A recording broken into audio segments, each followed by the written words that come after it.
వాగ్దానంబులన్నీ నావి, ప్రతి అధ్యాయము వరుస వచనము తాన దివ్య ప్రేమ వాగ్దానంబులు, గ్రంథ వాగ్దానంబులన్నీ నావి, గ్రంథ వాగ్దానంబులన్నీ నావి, ప్రతి అధ్యాయము వరుస వచనము తాన దివ్య ప్రేమ వాగ్దానంబులు, గ్రంథ వాగ్దానంబులన్నీ నావి. ఈ రాత్రికాల సమయంలో మన యొక్క వాక్య భాగంలోనికి వెళ్దామండి. అపోస్తలుల కార్యములు 7వ అధ్యాయము.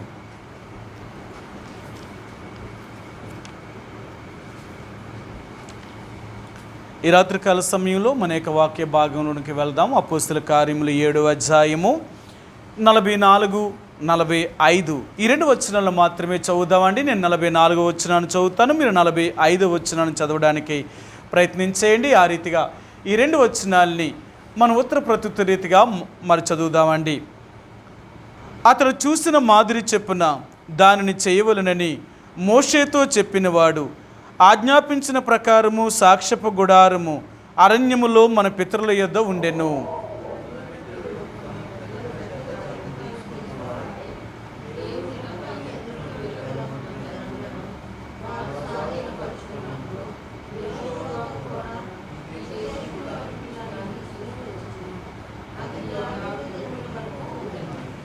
ఈ రాత్రికాల సమయంలో చదువుబడిన లేఖన భాగాన్ని దేవుడు దీవించునుగాక.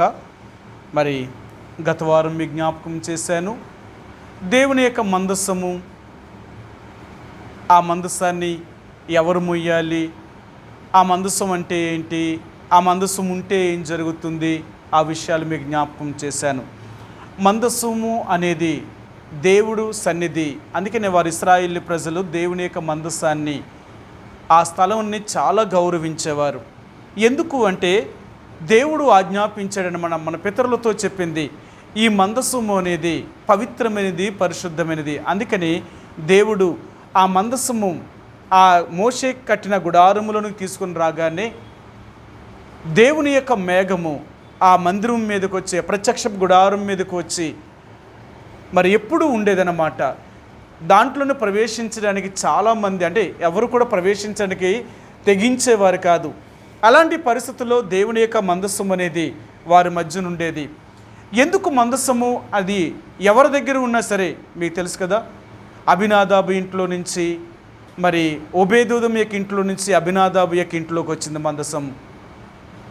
ఓబేదోదం యొక్క ఇంట్లో ఫిలిస్తీన్ల దగ్గర నుంచి తీసుకొచ్చిన మందస్సము కొన్ని సంవత్సరాలు అక్కడ ఉన్నప్పుడు దేవుడు వారిని దీవించాడు, అతని కుటుంబాన్ని. అక్కడి నుంచి దేవుని యొక్క మందస్సము ఎబెనేజర్ యొక్క ఇంట్లోకి తీసుకొచ్చారు. దావీదు తీసుకెళ్తున్నప్పుడు జరిగిన ప్రమాదం నుంచి 3 నెలలు అక్కడ మందస్సం ఉంది. మందస్సం అక్కడ ఉన్నప్పుడు వారు కూడా దీవించబడుతూ వచ్చారన్నమాట. అంటే దేవుని మందస్సము ఎక్కడైతే ఉంటుందో అక్కడ దీవెన, ఆశీర్వాదము అనేది కలుగుతుందన్నమాట. ఎందుకంటే దేవుని యొక్క ప్రజలు దేవుని యొక్క మందస్సాన్ని వారితో కూడా ఉంచుకోవడానికి అలాగిష్టపడేవారు. అలాగే మందస్సము ఎలాంటిదిగో నేటి దినాలలో యేసు ప్రభువారిని ఎవరైతే తమ హృదయంలో ఉంచుకోగలుగుతారో వారికి కూడా అనేక రకాలైన ఈ లోక సంబంధమైన ఆశీర్వాదములు, మేలులు అనేవి వారికి జరుగుతూ ఉంటాయన్నమాట. గత వారం మీకు చెప్పాను, యేసు ప్రభువారు ఎవరి హృదయంలో అయితే ఉంటారో, ఆయన ఎవరితో అయితే ఉంటారో అలాంటి వారికి దేవుడు ఏమేమి మేలులు ఉన్నాయో, ఆయన దగ్గర ఏమున్నాయో అవన్నీ మీకు జ్ఞాపకం చేశాను.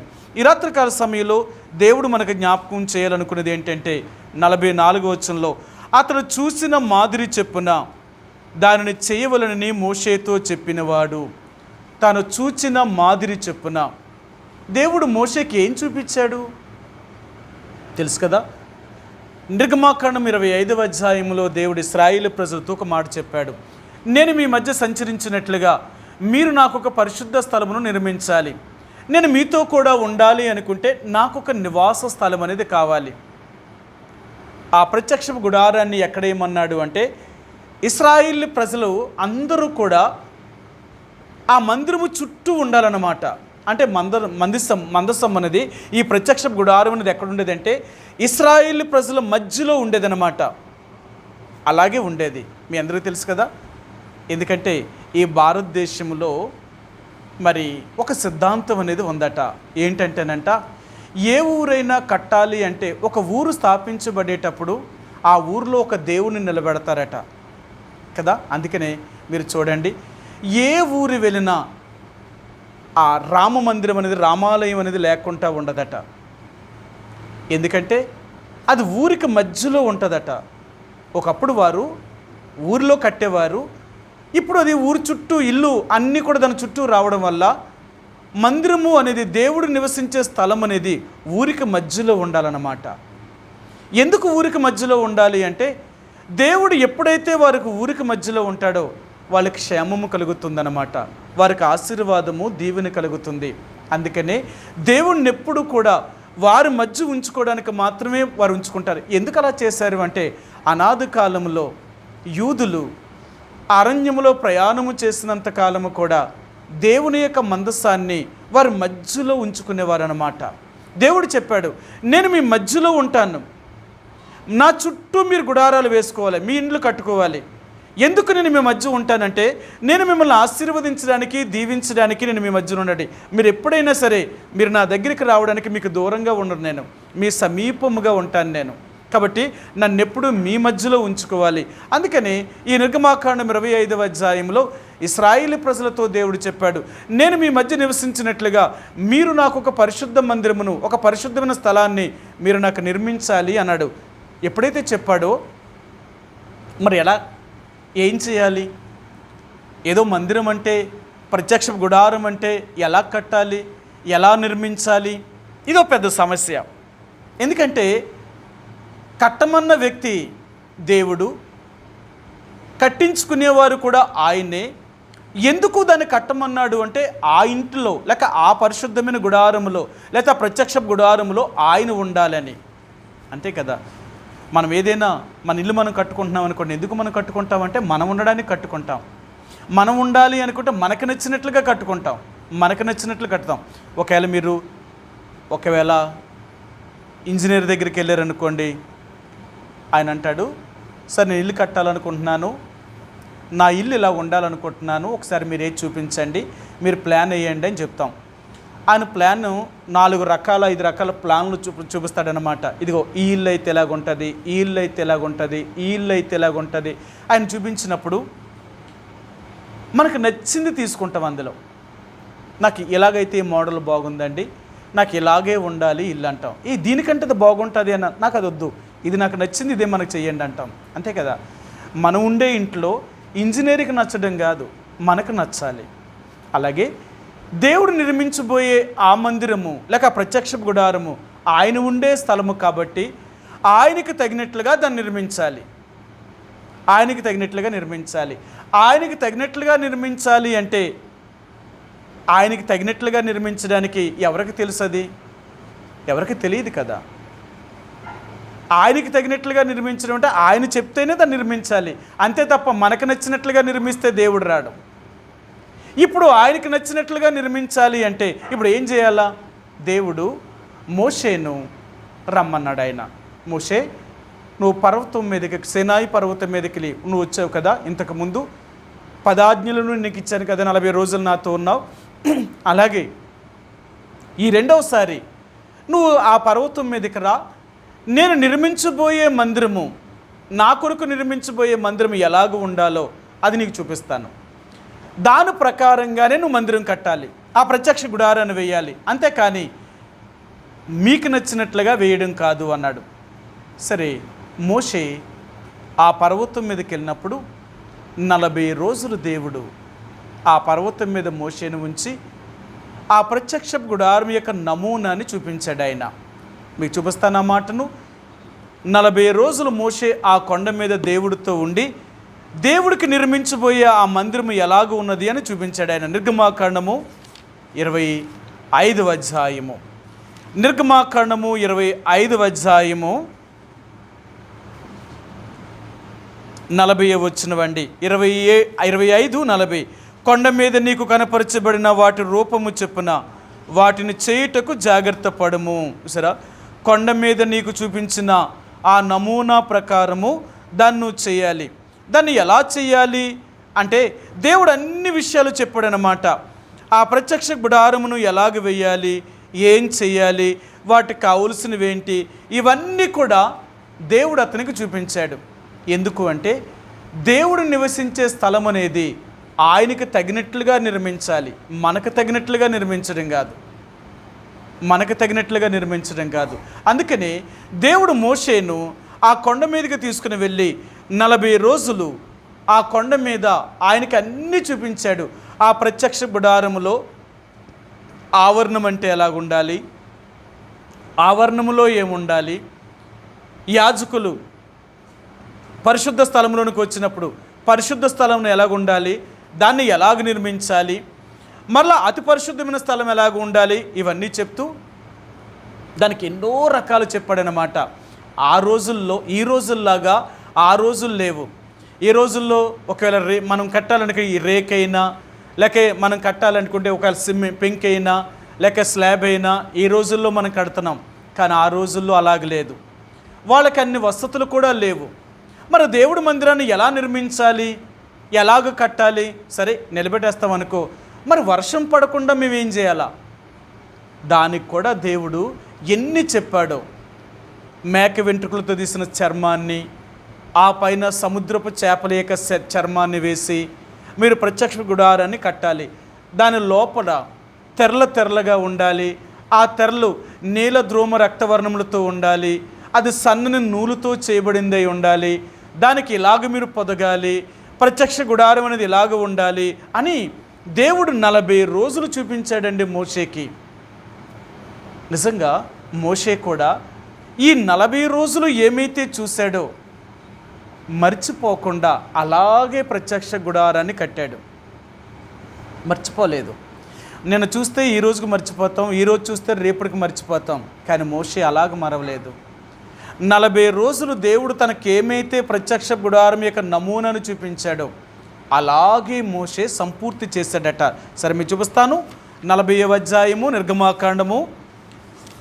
మోషే దేవుని యొక్క మందిరాన్ని ఎలాగూ సంపూర్తి చేశాడో మీకు ఆ మాటను చూపిస్తానండి.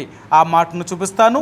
నిర్గమాకాండము 40వ అధ్యాయము 16 వచ్చినవండి. 40:16.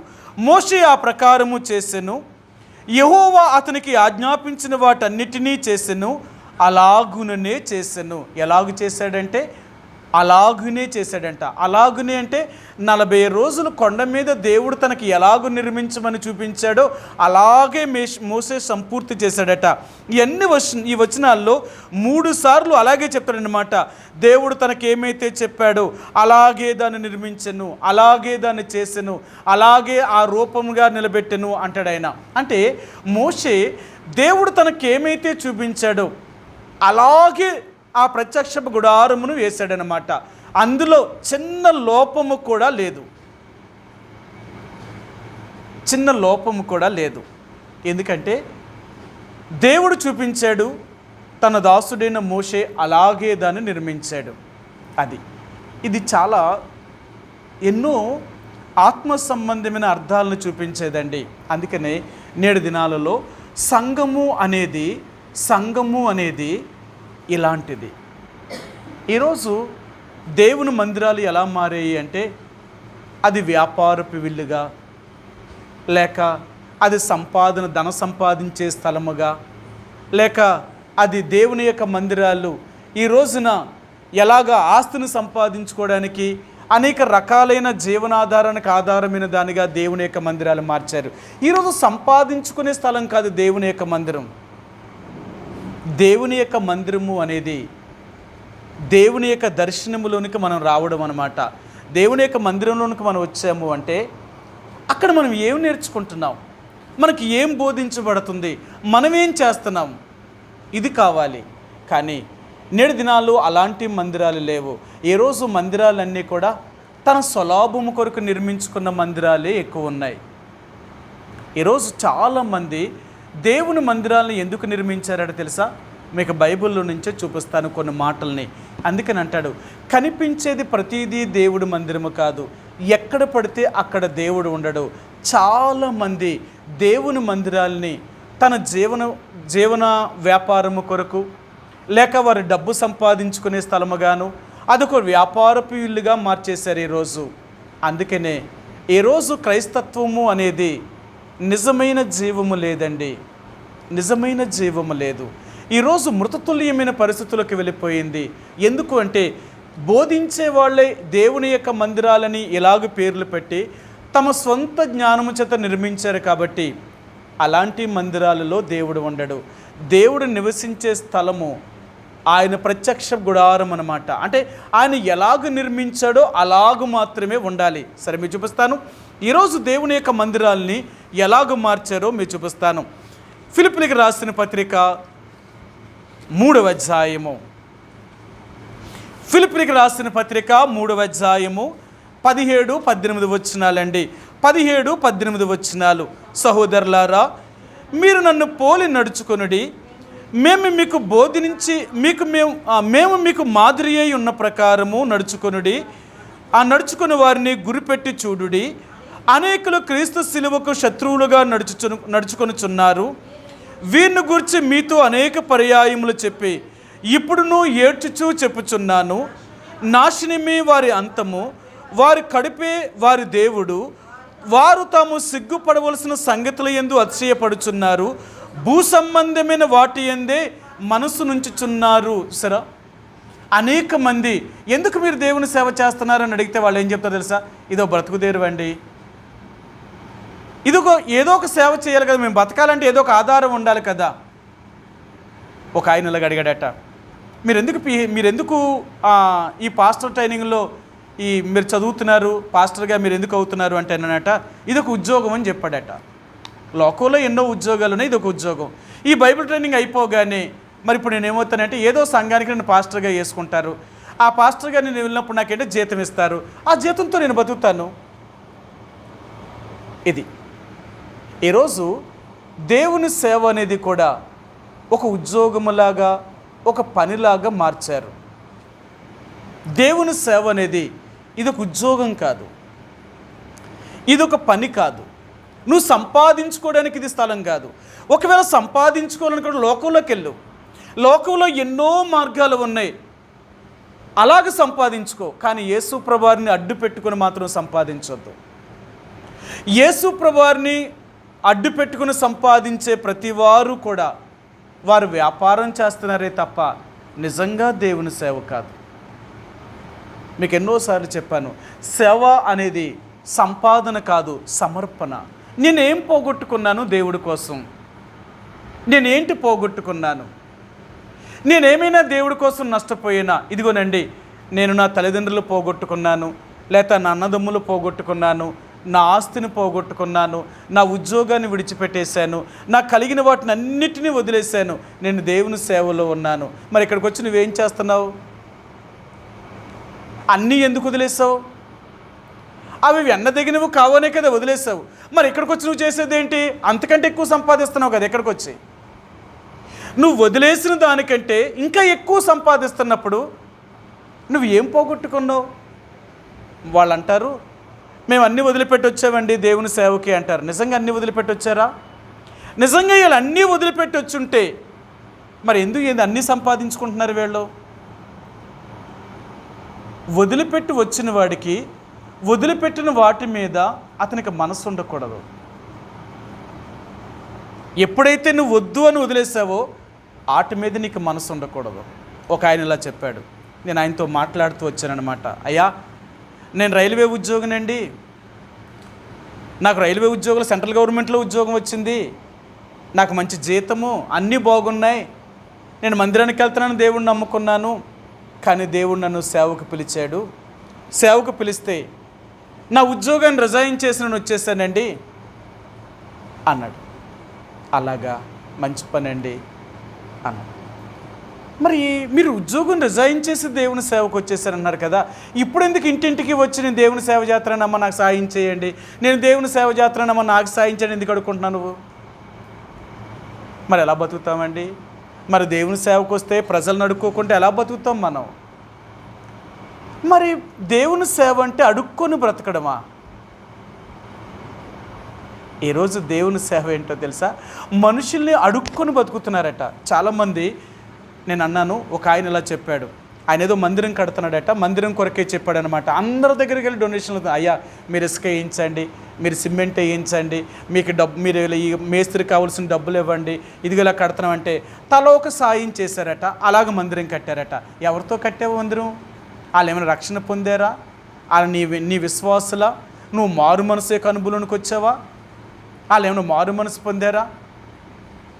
ఒకప్పుడంట మరి వరంగల్లో అక్కడ ఒక 30-40 సంవత్సరాల క్రితం అంట బీడీ కార్మికుల సంఘం ఉండేదట. అంటే ఆ వరంగల్ జిల్లాలో బీడీలు తయారు చేసేవారట.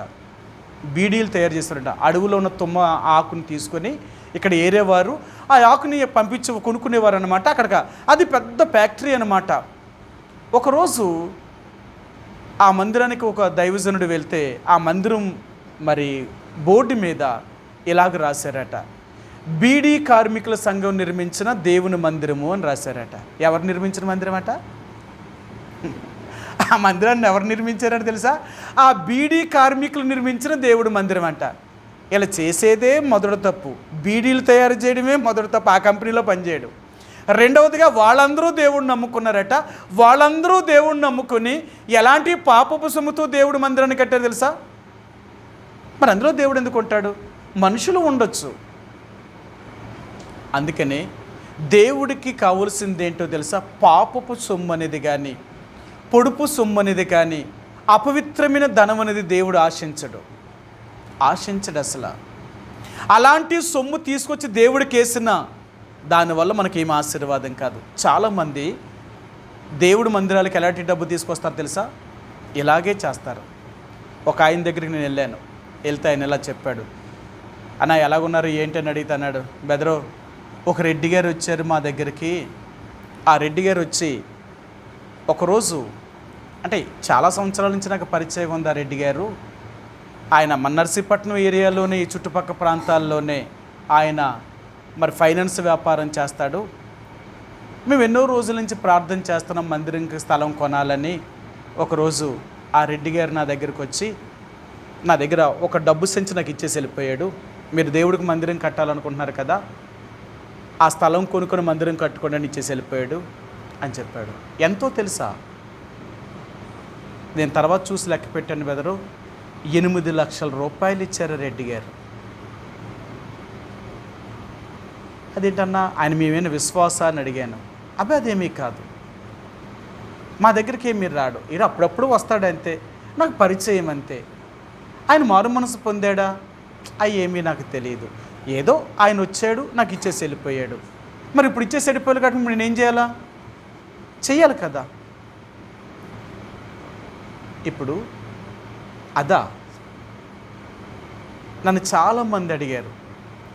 నేను మందిరాన్ని స్థలాన్ని కొనవలసి వచ్చినప్పుడు చాలామంది, కానీ నేను ఒకటే చెప్పాను, నేను ఎవరి దగ్గర నుంచైనా డబ్బులు తీసుకోవాలి అంటే వాళ్ళు నా మందిరానికి వచ్చిన విశ్వాస అయి ఉండాలి. వాళ్ళు రూపాయి ఇచ్చినా చాలు, అంతేకాని బయట వాళ్ళ దగ్గర నుంచి నేను ఏ రూపాయిని కూడా ఆశించను, నాకు అక్కర్లేదు. ఇది పాపాత్ములు చేసిన సొమ్ముతో పరిశుద్ధుడైన దేవుడికి మందిరాన్ని ఎలా కడతామండి? ఇది పాపాత్ములు చేసే డబ్బులతో దేవుడు మందిరాన్ని నిర్మిస్తామా? అలాంటి మందిరాన్ని మనం ఎంత పెద్ద బిల్డింగ్ కట్టినా అందులో దేవుడు ఉంటాడా? దేవుడికి కావాల్సింది స్థలాలు, మందిరాలు గొప్పవి కాదు కావాల్సింది. ఆయనకు కావాల్సింది ఏంటో తెలుసా? యథార్థమైన మనసు కలిగి ఉండి సేవించేవారు కావాలి, నమ్మకముగా జీవించేవారు కావాలి. అలాంటి వారు 2-3 ఉన్నా చాలు. మీకు ఎన్నోసార్లు చెప్పాను, యేసుప్రభువారు ఈ భూమి మీద ఉన్నప్పుడు చెప్పాడు ఆయన, సంఘం అంటే ఎంత ఉంటుందో తెలుసా? మనం అనుకుంటాం సంఘం అంటే 100 మంది 1000 మంది ఉంటేనే సంఘము అనుకుంటాం, కానీ అది నిజమైన సంఘం కాదట. సంఘం అంటే ఏంటో తెలుసా? 2-3 కూడి ఉన్నదే నిజమైన సంఘం అంట. అందుకన్నాడు, ఇద్దరు ముగ్గురు నా నామమున ఎక్కడ కూడి ఉంటారో వారి మధ్య నేను ఉంటాను అన్నాడు ఆయన. ఇద్దరు లేక ముగ్గురు ఎక్కడ యథార్థముగా కూడి ఉంటారో అలాంటి వారి మధ్య దేవుడు ఉంటాడే తప్ప, మనం అనుకుంటాం కనిపించే పెద్ద పెద్ద గుడుల్లో దేవుడు ఉంటాడేమో అనుకుంటాం. కనిపించే పెద్ద గుడుల్లో దేవుడు ఉండడు, మనుషులు ఉంటారంతే. మీకు ఎన్నోసార్లు చెప్పాను, మనుషులు ఉండే స్థలములో దేవుడు ఉండడు, దేవుడు ఉండే స్థలములో మనుషులు ఉండరు. అవునా? మీకు చూపిస్తాను ఆ మాటను. లూకాసు వార్త, యేసు ప్రభువారు ఈ భూమి మీద ఉన్నప్పుడు ఆయన ఏం చేశారో ఏం చెప్పారో మీకు చూపిస్తాను. 12వ అధ్యాయము లూకాసు వార్త 12వ అధ్యాయము 32వ వచనమండి. 12:32. చిన్న మంద, భయపడకుడి, మీకు రాజ్యము అనుగ్రహించుటకు తండ్రికి ఇష్టమై ఉన్నది. చూసారా ఏంటంట మంద ఎలాగుందట? చిన్న మంద, భయపడకుడి. అర్థమైందా? ఎలాగని చిన్న మంద అని బైబిల్లో ఉంటే కొంతమంది ఏం చేశారు, చిన్న మంద అని సంఘం పెట్టారు. వాళ్ళ సంఘం పేరే చిన్న మంద. ఎందుకంటే బైబిల్లో ఆ పేరు ఉందట, చిన్న మంద అంటే అదే నిజమైన దేవుడు పెట్టిన పేరు. కాబట్టి మా సంఘం పేరు ఏంటంటే చిన్న మంద. ఇదేంటి? సంఘం అనేది ఒక పేరు లేనిది. అందుకే మీకు ఆ పాట పాడించాను. అసలు నిజమైన సంఘం అంటే ఏంటంటే ఆ సంఘానికి ఒక పేరు లేదు. ఆ సంఘము అనేది మనుషుల కంటికి కనిపించేది కాదు. మీకు చెప్పాను కదా, దేవుని రాజ్యము ఎప్పుడు వస్తుంది తండ్రి అని అడిగారు యేసు ప్రభువారిని. అప్పుడు ఆయన అన్నాడు కదా, నా రాజ్యము ప్రత్యక్షముగా వస్తుంది. సరే, నా రాజ్యము మీ మధ్యనే ఉంది, ఎక్కడో లేదు అంటున్నాడు ఆయన. సరే, చూపిస్తాను ఆ మాటను కూడా. లూకాసు వార్త 17వ అధ్యాయము 20-21 వచ్చినవండి. దేవుని రాజ్యం ఎప్పుడు వచ్చిందని పరిసయ్యులు ఆయనను అడిగినప్పుడు ఆయన, దేవుని రాజ్యము మీ మధ్యనే ఉన్నది గనుక, ఎందుకనగా ఇదిగో దేవుని రాజ్యము మీ మధ్యనే ఉన్నది గనుక, ఇదిగో ఇక్కడనని అక్కడనని చెప్ప వీలు పడదని వారికి ఉత్తరం ఇచ్చాను. సరే, ఆయన ఈ 20 వచనం, దేవుని రాజ్యం ఎప్పుడు వచ్చినని పరిసయ్యులు ఆయన అడిగినప్పుడు ఆయన, దేవుని రాజ్యము ప్రత్యక్షముగా రాదు. చూస్తుండగా దేవుని మందిరమే, మా రాజ్యం అనేది మీ మధ్యకేం రాదు. దేవుని రాజ్యం అనేది ఇప్పటికే మీ మధ్య వచ్చేసింది. అది ఎక్కడుంది అంటే మీ మధ్యనే ఉంది. నా రాజ్యం మీ మధ్యనే ఉందా? మా మధ్యనే ఉందా? ఎక్కడుందా రాజ్యం? ఎవరైతే నా అధికారానికి ఒప్పుకుంటున్నారో వారే నా రాజ్యము. వీళ్ళు ఎక్కడున్నారు? వీళ్ళు ఎవరికి కనపడతారు? ఇది నీ ఆత్మలో జరిగే కార్యం, బయటికి కనిపించే కార్యం కాదు. నువ్వు ఎంత దేవుడికి విధేయత చూపిస్తూ, ఎంత దేవుడికి నమ్మకంగా నువ్వు జీవిస్తున్నావో నువ్వే దేవుని యొక్క సంఘం.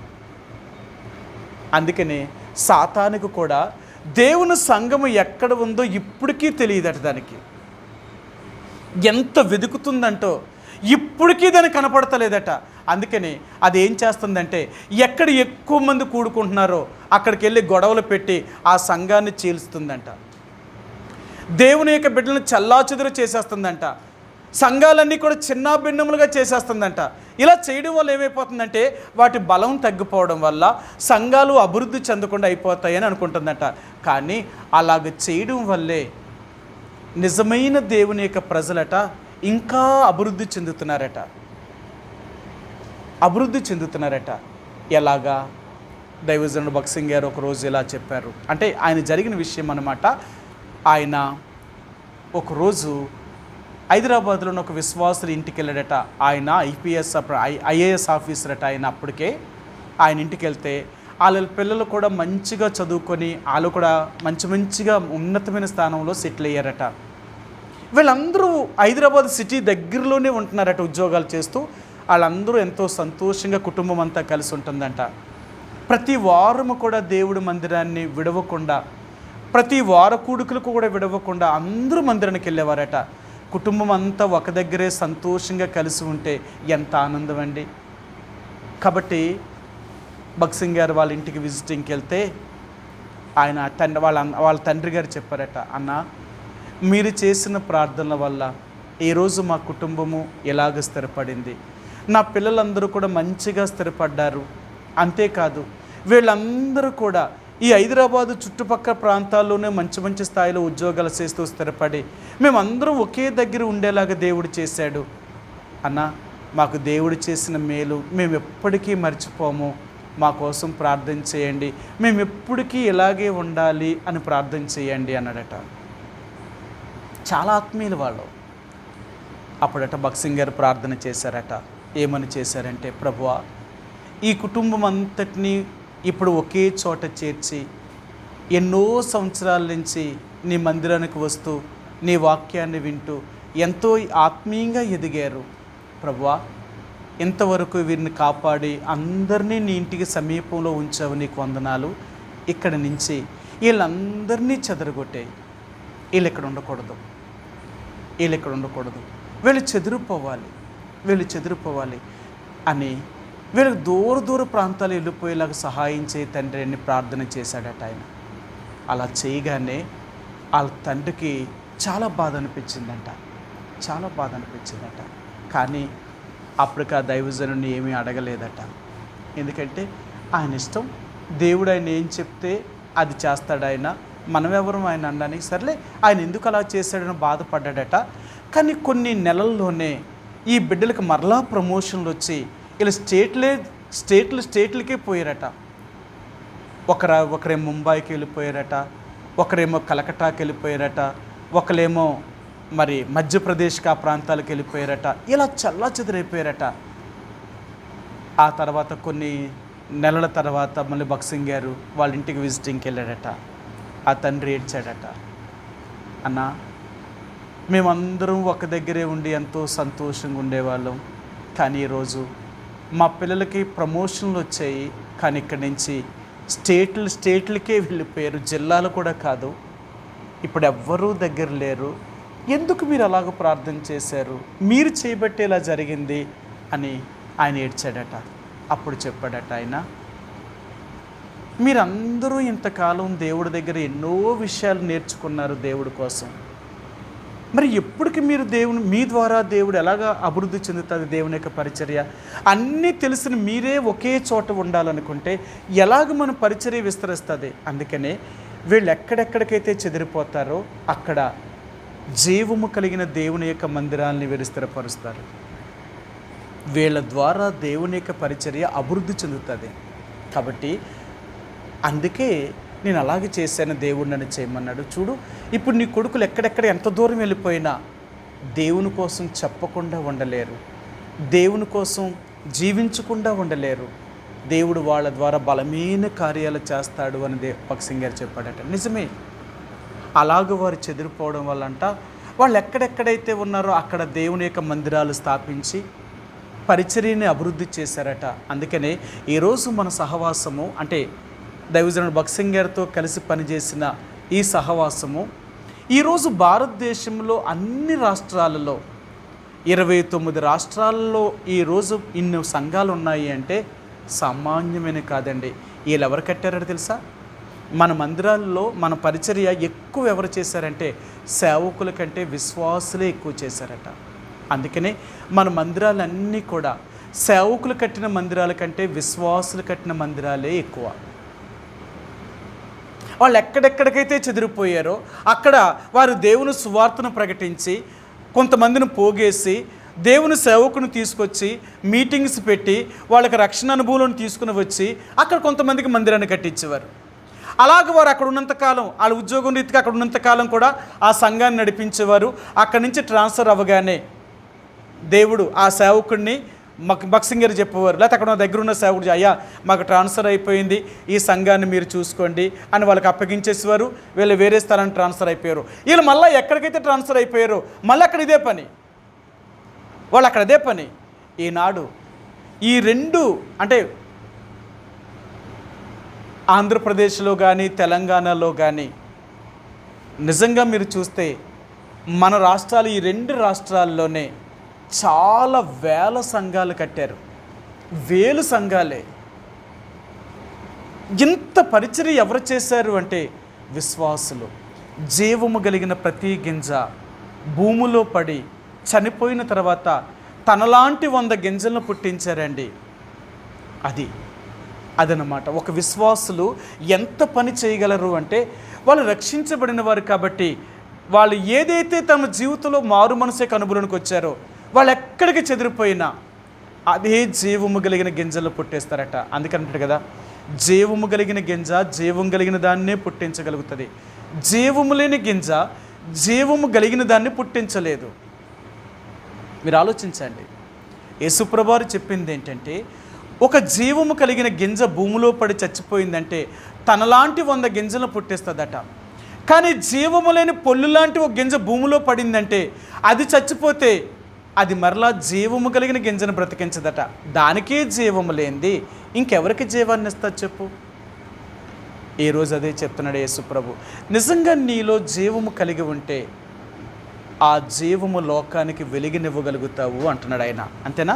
యోహాను సువార్త, ఆయనలో జీవముండెను, ఆ జీవం మనుషులకు వెలుగయ్యుండెను అంటాడు ఆయన. యోహాను సువార్త 1వ అధ్యాయము 4వ వచనం అండి. యోహాను సువార్త 1వ అధ్యాయము 4వ వచనం.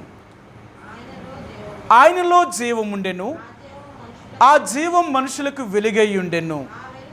చూసారా? ఆ వెలుగు చీకటిలో ప్రకాశించుచున్నది కానీ చీకటి దానిని గ్రహింపకుండెను. అదండి, నీలో నిజంగా జీవం ఉంటే లోకానికి నువ్వు వెలిగినివ్వగలుగుతావు, ఆ జీవాన్ని చూపించగలుగుతావు. మనలో జీవం లేదనుకోండి, ఆ లోకానికి మనం జీవం ఇవ్వలేమండి. అందుకనే దేవుని బిడ్డలుగా జీవము కలిగిన వారు జీవము కలిగిన దాన్నే పుట్టించగలుగుతారు. జీవము లేనివారు జీవము కలిగిన దాన్ని పుట్టించలేరు. అర్థమైందా? అందుకనే ఈ రోజున కనిపించేవన్నీ దేవుడు సంఘాలు కాదు, మనం చూస్తున్నవన్నీ దేవుడు మందిరాలు కాదు. ఈరోజు దేవుని యొక్క మందిరాలన్నిటినీ కూడా వారు వ్యాపారము చేసుకునే స్థలముగాను, వాళ్ళు డబ్బును సంపాదించుకునే అదొక స్థలముగాను, వారు ఒక ఉద్యోగరీతిగా చేసుకునేట్లుగా ఇలా ఎన్నో మందిరాలను వారు నిర్మించారు. ఈనాడు ఏ ఊరిలోకి వెళ్ళినా 3-4 సంఘాలు తక్కువ లేవండి, ఎంత పల్లెటూరుకి వెళ్ళినా. ఎందుకంటే మీరు ఎందుకు దేవుని సేవ చేస్తున్నారు? యేసుప్రభువారి గురించి సువార్త చెప్తున్నారు. మరి యేసుప్రభువారి గురించి మీరు సువార్త చెప్పేటప్పుడు ఎలా చెప్పాలి? బైబిల్ ఏం చెప్పిందో తెలుసా? యేసుప్రభువారు తన శిష్యుల్ని పంపించేటప్పుడు ఇలా చెప్పాడు. ఏం చెప్పారు అంటే, మీరు చంచినైనను జాలినైనను కర్రనైనను చెప్పులనైనను మీరు తొడుక్కొని వెళ్ళొద్దు అన్నాడు. అంటే మీకు ఆధారమైనది ఏది కూడా మీకు ఉండకూడదు. మీరు ఇంకొకటి, మీరు పరిచర్య చేసేటప్పుడు, మీరు సువార్తను ప్రకటించేటప్పుడు ఉచితంగా మీరు పొందారు కాబట్టి ఉచితంగానే మీరు ఇవ్వాలి. ఎవ్వరికీ నన్ను నమ్మకూడదు. నేను ఉచితంగా మీకు దొరికాను, మీరు ఉచితంగానే నన్ను ఇవ్వండి. కానీ ఈ రోజున యేసుప్రభువారిని ఉచితంగా ఇస్తున్నారా? ఉచితంగా ఎవరు ఇస్తలేదండి. యేసుప్రభువారి యొక్క మాటలు చెప్పినందుకు వాళ్ళు ఏమి డిమాండ్ చేస్తుంటే అది ఇవ్వాలంట. మొన్న ఇలా చెప్పాడనమాట. ఏమన్నారంటే, అంకులు ఎవరైనా వాళ్ళ ఇంటికాడ మీటింగ్ పెట్టించుకుంటే ఆ పాస్టర్ గారు ఇలా చెప్పాడట, ఇన్ని వేల రూపాయలు ఇవ్వాలా, ఆ పాస్టర్ గారికి పాస్టర్ అమ్మకి బట్టలు పెట్టాలా, రెండవది ఒక 25 కేజీలు బియ్యం ఇవ్వాలట. మీ ఇంటికాడ మీటింగ్ పెట్టాలంటే ఇంత ఇవ్వాలట, ఖచ్చితంగా ఈ డబ్బులు ఇవ్వాల్సిందే, అలాగైతేనే మీటింగ్ పెడతారట. వాళ్ళు ఏమంటారంటే, అలా లేకపోతే మేము ఎలా బతుకుతాం? మరి మేము ఎక్కడి నుంచి బతుకుతాము? మేము దేవుని సేవ చేసేవాళ్ళము మీ ద్వారా కాకుండా మేము ఎలా బతుకుతాం చెప్పండి? మీరు ఇవ్వాలి కదా, మీరు ఇవ్వకపోతే మేము ఎక్కడ బతకగలం? అందుకొచ్చారు వీళ్ళు వచ్చింది సేవకు దేనికి? మనుషుల యొక్క రక్తాన్ని పీల్చికి తాగడానిక? ఇంకేలేంటండి సేవకులు? ఇలాంటి వాళ్ళన దేవుని సేవ చేసేది అనేది? ఇలాంటి వారు దేవుని ప్రజలు అంటారా? కాదు. నిజమైన దేవుని సేవకులు అనేవారు ఎప్పుడు ఎక్కడ ఎవరిని ఏది అడగరు. వాళ్ళకి ఏది కావాల్సి వచ్చినా వారు దేవుణ్ణి అడుగుతారు. వాళ్ళకి దేవుడు ఇస్తే తింటారు, లేకపోతే అలా పడి ఉంటారు అంతే తప్ప ఎవరి దగ్గరికి వెళ్ళి అడుక్కోరండి. వీళ్ళు ఎవరి దగ్గరికి వెళ్ళి అడుక్కోరు. ఎందుకంటే మా ముందున్న దేవుని సేవకులు, మేము వాళ్ళని చూసాము, వాళ్ళు ఎన్నో విషయాలు చెప్పారు. ఒకరోజు వాళ్ళు 1965 సంవత్సరంలో దేవుని సేవ చేసేటప్పుడు, ఆ రోజుల్లో చాలా కష్టమైన సేవ అన్నమాట. తినడానికి తిండి ఉండేది కాదు, ఉండడానికి ఇల్లులు ఉండేవి కావు. వాళ్ళు ఒక చిన్న చుట్టుపాక వేసుకొని ఆ పాకలోనే వాళ్ళుంటూ మందిరం నడిపించుకునేవారట. ఆ రోజులన్నీ తాటేక పాకలే కదా, ఏ రోజుల్లాగా ఇంత లగ్జరీ జీవితాలు ఏమీ లేవు కదా. అలాంటి పరిస్థితుల్లో అక్కడ 3-4 కుటుంబాలు దేవుణ్ణి నమ్ముకొని ఈ అన్న దగ్గరికి మీటింగ్కి వచ్చేవారట, ఆరాధనకి ఆదివారం. ఆ రోజుల్లో ₹10, పావల, 20 పైసలు, 10 పైసలు అలాంటి ఆ సందాలన్నమాట. అలాంటి తక్కువ కానుకలు. ఇంకా వాళ్ళకి ఏంటంటే వాళ్ళ ఇంట్లో బియ్యం ఉంటే ఏదో కొన్ని బియ్యం తీసుకొచ్చేయడం, ఇవ్వడం అంతే సేవకుడికి. అలాగంట ఎన్ని కష్టాలు పడేవారంటో దేవుని సేవలో వారు. అలాంటి పరిస్థితుల్లో ఒకరోజు వీళ్ళ దగ్గర తినడానికి ఏమీ లేవంట. బియ్యం కూడా లేవు, అన్నం వండుకుందామన్నా. నూకలు కూడా లేవంట, ఆ రోజు జావ కాసుకుందామన్నా ఏమీ లేదు. మరి ఇప్పుడు ఏం చేయాలా? విశ్వాసులను అడిగితే ఇస్తారట, పక్కపక్కనే ఉన్నారట. కానీ ఆ సేవకుడు చెప్పాడట, మనకు లేదు అనే విషయం వాళ్ళకి తెలియకూడదు. మనకు లేదనే విషయం వాళ్ళకి తెలియకూడదు. వాళ్ళకి తెలియకుండా ఉండాలి అంటే మనం ఏం చేయాలా? ఇప్పుడు మనకు బియ్యం లేవు, నూకలు లేవు, జావ కాసుకోవడానికి కూడా ఇప్పుడు లేవు. కాబట్టి ఇప్పుడు మనం పొయ్యి వెలిగించమా? వెలిగించాం కదా. ఉంటే వెలిగిస్తాం, కానీ లేకపోతే అలాగా ఈ రోజుల్లాగా మనలా కర్రల పొయ్యిలు, మరి గ్యాస్ స్టవ్లు కాదు కదా, ఆ రోజుల్లో కర్రల పొయ్యిలే. వాళ్ళ ఇంట్లో అగ్గేసారా లేదా అందరికీ తెలుస్తుందట, ఎందుకు పొగొస్తుంది కదా. పొయ్యి వెలిగించారా లేదని తెలుస్తుంది. అంతేకాదు పొయ్యిలో కర్రలో బూడిద అన్నీ ఉంటాయి కదా, ప్రతిరోజు అదే పని కదా. మరి ఆ రోజుల్లో కర్రల పొయ్యిల్లో ఎవరైనా వచ్చి చూస్తారు. ఒకళ్ళు వచ్చి చూస్తే మనం వండుకోలేదనే సంగతి వాళ్ళకి తెలుస్తుంది. కాబట్టి మన విషయం వాళ్ళకి తెలియకూడదు. ఇప్పుడు మనం ఏం చేయాలంటే మనం కూడా వాళ్ళలాగే వండుకున్నట్టు చేయాలా. ఇప్పుడు ఏం చేయాలా? వాళ్ళు ఇప్పుడు అన్నం వండుకుంటారు కదా, టైం కదా, నువ్వు కూడా పొయ్యి వెలిగించు అని చెప్పాడు తన భార్యకి. చెప్పి పొయ్యి మీద నీళ్ళు పెట్టు, నీళ్ళు బాగా మరిగేదాకా ఉంచు. ఆ నీళ్ళు మరిగిన తర్వాత ఆ గుడ్డట్టుకుని దింపేసి పక్కనెట్టు. మళ్ళీ కూర వండే కుండ మళ్ళీ పొయ్యి మీద, ఆ దాకా పొయ్యి మీద పెట్టు. మళ్ళీ దాంట్లో నీళ్ళే మరగబెట్టు. వాళ్ళు ఎంతసేపు అయితే వండుకుంటారో అంతసేపు కూడా నువ్వు కూడా పొయ్యి వెలిగిస్తానే ఉండు అని చెప్పాడట. సరే, ఈమె కూడా అలాగే చేసింది. ఆ ఎసరు పెట్టిన డేక్షాలో నీళ్ళు మరిగేదాకా ఉంచింది, తించింది. మళ్ళీ కూర పెట్టిందట, పెడేసిందట. కానీ నిజంగా వీళ్ళకి ఏమి తింటారు? ఏమీ లేదు. సాయంకాలం 3 గంటలకి అక్కడ చుట్టూ ఉన్న విశ్వాసాలు కదా, సరే అన్నాల దగ్గరికి వెళ్ళొద్దామని వచ్చిందంట.